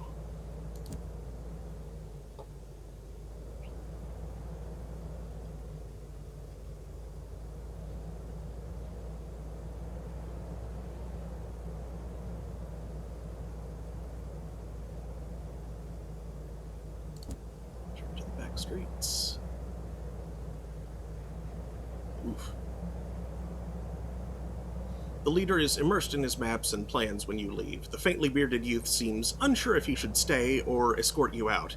He settles for a weak wave. Yeah, no, I gotta get out of here. Rejoin the tour. Yeah.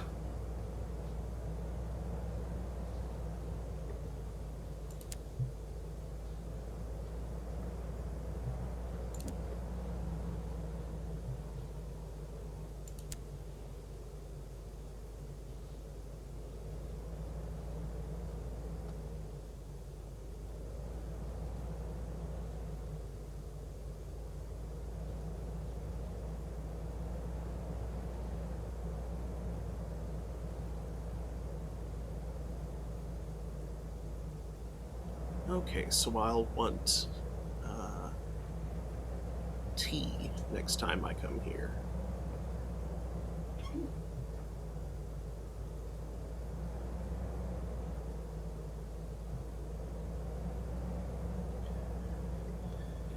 And now that I have that one last bit of bronzewood, I may as well go back to Parliament. Let's see. I wonder if there's another way around, like up that way. Oh, did you bring the repaired stuff back to the circus? No, I did not. Keep that now intact. And T to rabbits. Where'd you get those down?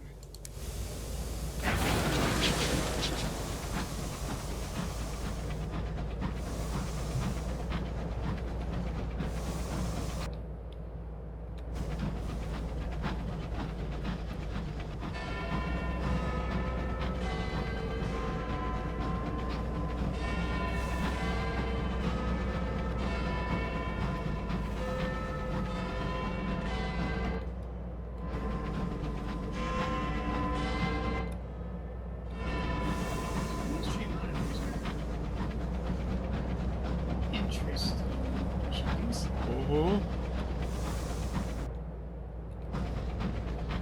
like to see one get grilled on fire. Not with us, preferably. Oh, definitely.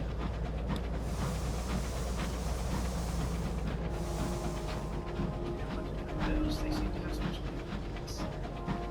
Special guns freaking out.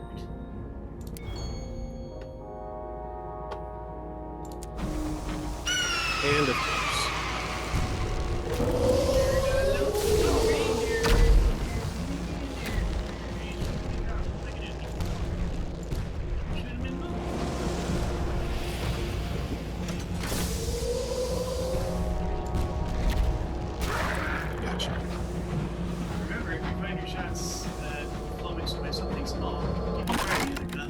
Yeah, that's true. Do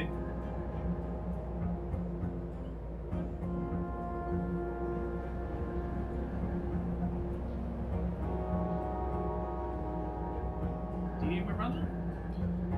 I mean, it's more valuable than the experience right now, I think. And I'll probably wind up needing more later. So since I have the, space for it. Yeah, space value is like what? More than that, I think.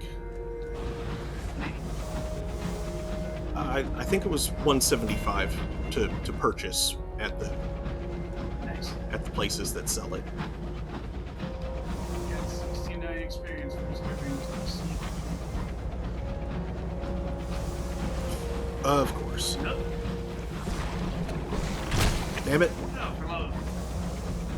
You flew right into that. Well, I couldn't really change course fast enough. You can hit dodge button.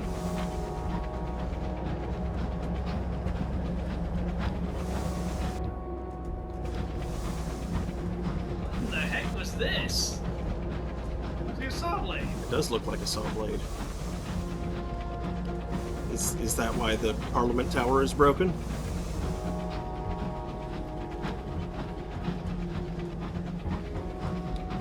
Tell me London's getting into things. Marauder.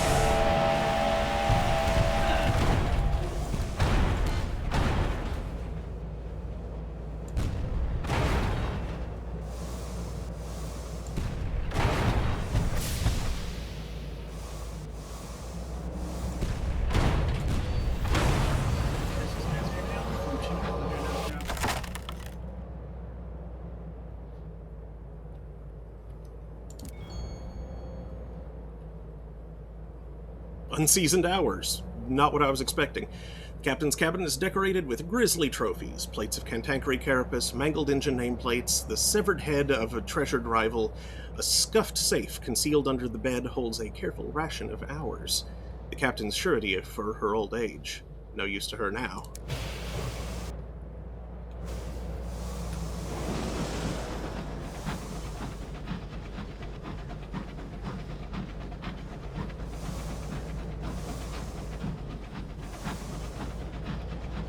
The Empire's chronological tomfoolery is something that has ceased its experience. Wouldn't be goofy if early diegetic reason for I mean, just coming up with a diegetic reason for bugs is kind of hilarious. the cottage industry and game developer circles. Yeah. That's Observe the protest. Sure. Join the protest. Gain Sky Story.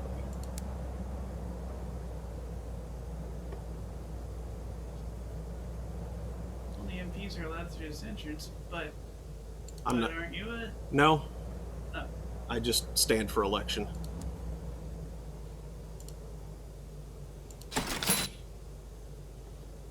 Oh, cool, permit. Tasty. Nice. Oh, wonderful. We'll be able to stock the good wines from Pan again. She coughs. I mean, reopen an important forum for facilitating bipartisan camaraderie. Via lubrication. Perforce. Indeed. What's up, PR? Still selling the good trucks? Alright. Yeah, may as well check out what's up there. To the north!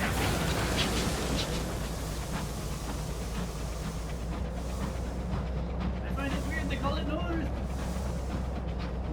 It's an arbitrary but set direction. By whom or what? Doesn't matter as long as everyone agrees on it. Do they? Well, yes, otherwise the charts wouldn't work.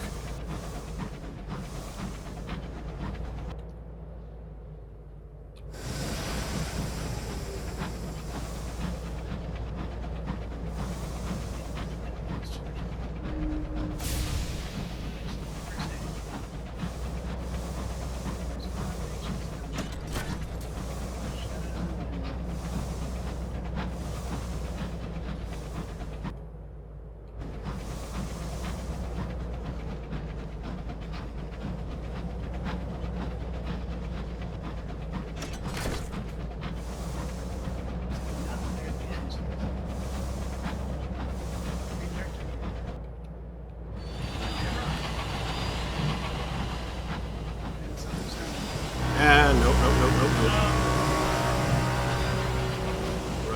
Running.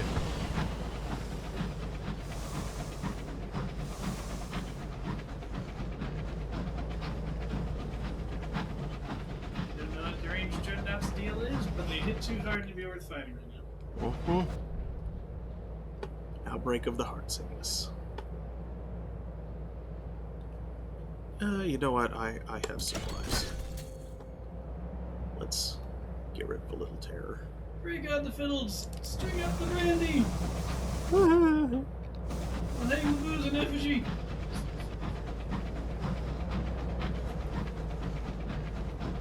We'll hang the booze and effigy.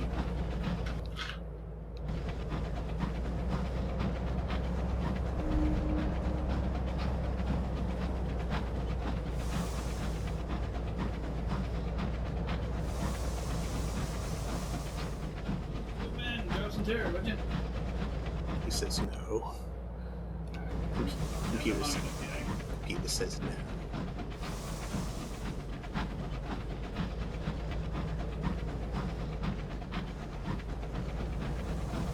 Ah!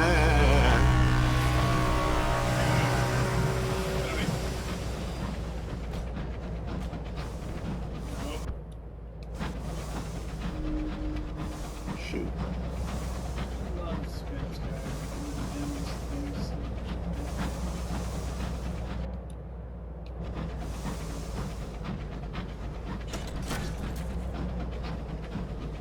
Like the dead. Mm-hmm. Nope.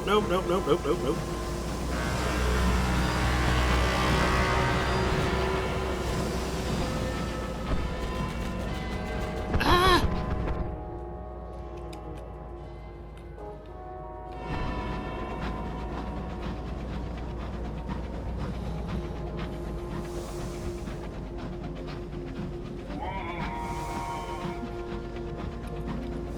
That's also going to be a saying.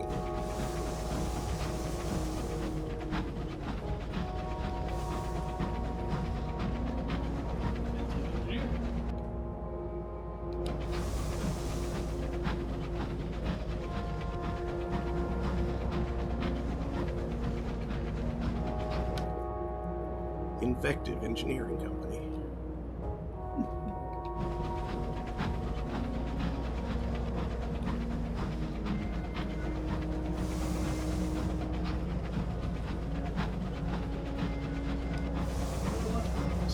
Big like watches.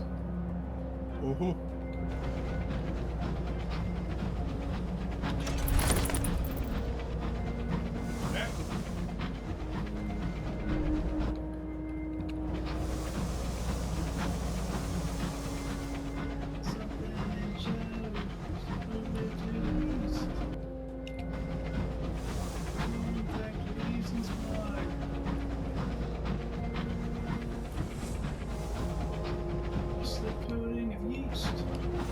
Beg your pardon.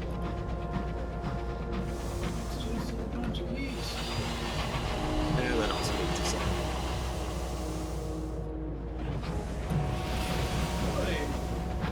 It sure seems like you might do well to equip the thing.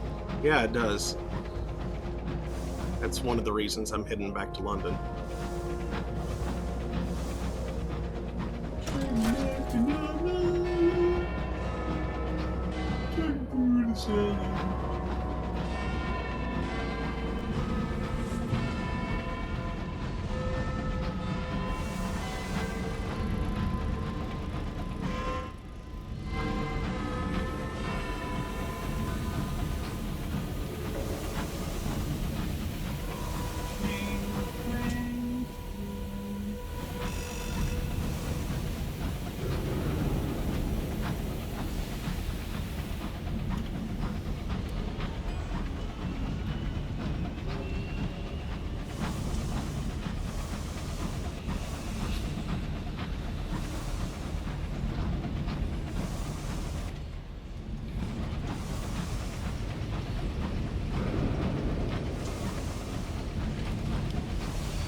Quite possibly.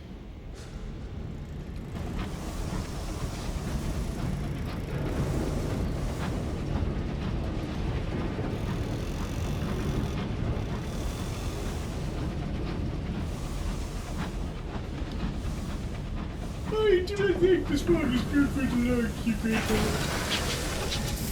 I couldn't understand a word you just said. I do not think this frog is good for the lungs here anymore. Your aunt is here? What? Ah! Dear God, somehow she has found her way to the high wilderness. She's trying to get your attention with the frantic waving of her horrible hat. I know you've seen me. Listen, I've quite exhausted my possibilities here. I'm a serviceable quartermaster. I have friends everywhere, and my scones are to die for. How's that for a curriculum vitae? Now let me aboard. Is she even your real aunt? Either way, you will have to deal with her.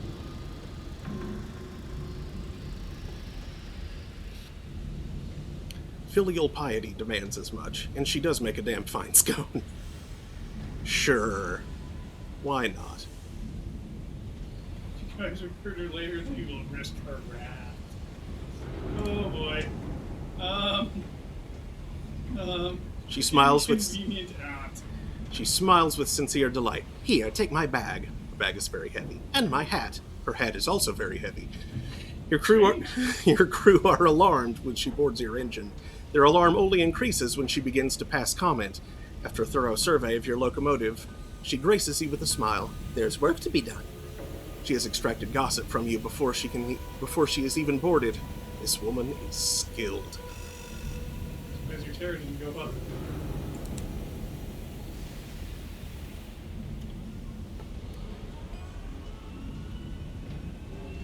Let's see, has enough time passed?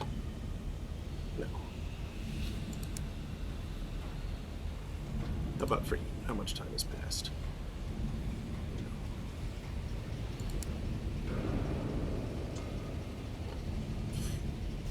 Yeah, any questions for your other Not in London.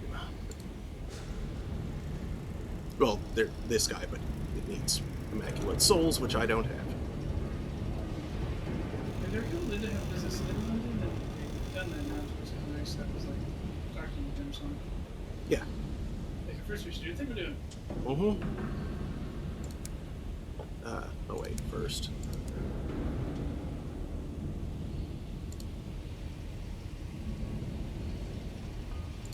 Reports.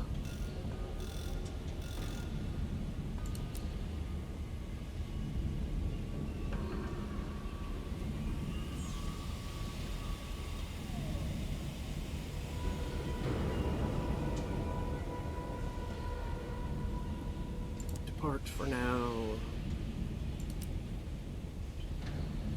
Repair. Fully repair.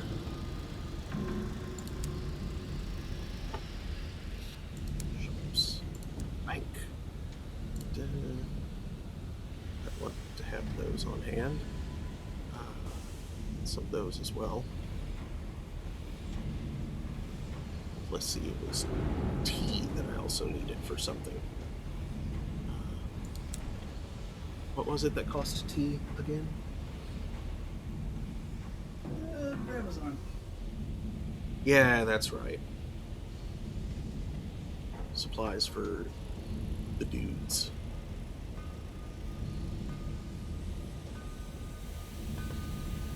You know what? I may as well go ahead and put most of my literature away, since I still don't know exactly where Avid Horizon is. Yeah. I can make the delivery later. You grab like a couple of tea.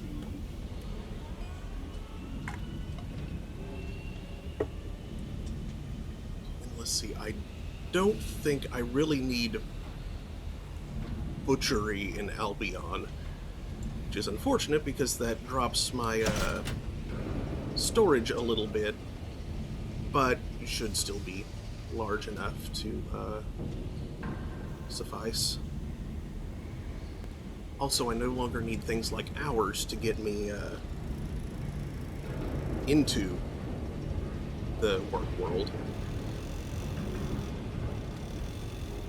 So I can put those away, I think.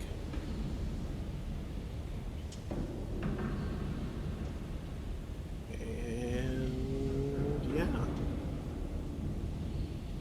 I think we are kitted.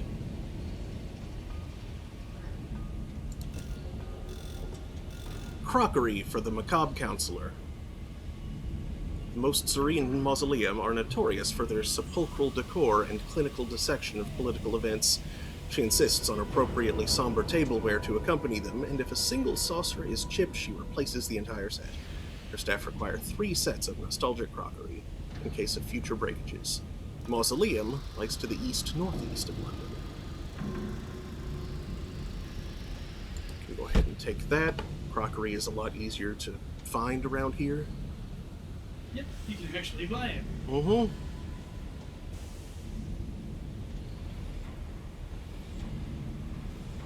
Okay.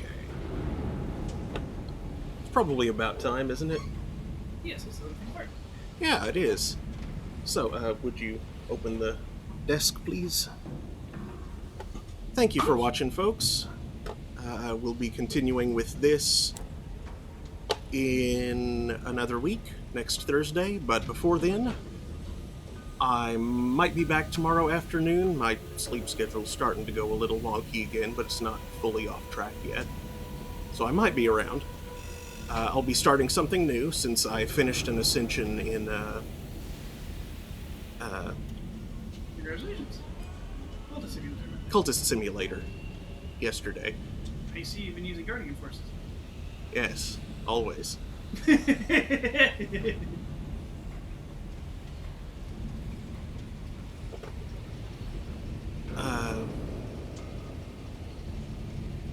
So yeah, it'll be something new instead tomorrow that I have yet to pick. Then Saturday night, there won't be an early throne this weekend. Confirmed that well in advance. But there will be Throne of Games, where we're playing Song of Horror. Stone of Graves, not Throne of Games. Because it's still in spook time. Spook at him! We beat Chapter 1! Yeah, finally. Only one guy died. Oops. And then I switched it to like the easy mode, and because I didn't want to. And you're running around as main character, man, instead of the person who knows anything about the place that you're running around in now. Yeah, on the one hand, it felt like it was like it's his thing. It's his the whole thing is his venture, so it made the most sense to proceed as him. But yeah, someone else does actually know the area better, so I probably should have played as them instead. Would have gotten more out of the environment. I wonder if he gets another false game over for the least, which I don't know. I don't know either. Well, anyway, Remember, kids, be sure to feed the spider before putting your hand in the spider tank. Mm-hmm. Very important. That didn't happen to us, it was obvious muck bait, so. Yeah.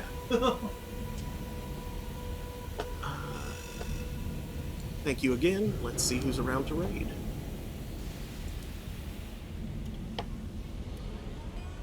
Eh.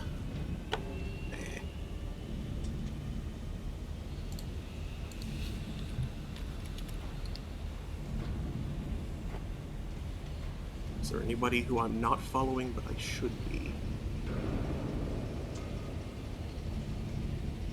I don't see anybody grabbing my attention. Wonder what? What? Oh, yeah, it's Wonder Boy in Monster World. It definitely is, but they've failed their stream a lot. Yeah. Okay, you do that. Okay, well. I'll just sign off then. Thank you so much, and I hope to see you next time. What about great hopes to never have a need for that spider advice? Yes. Good night, everybody. Good night.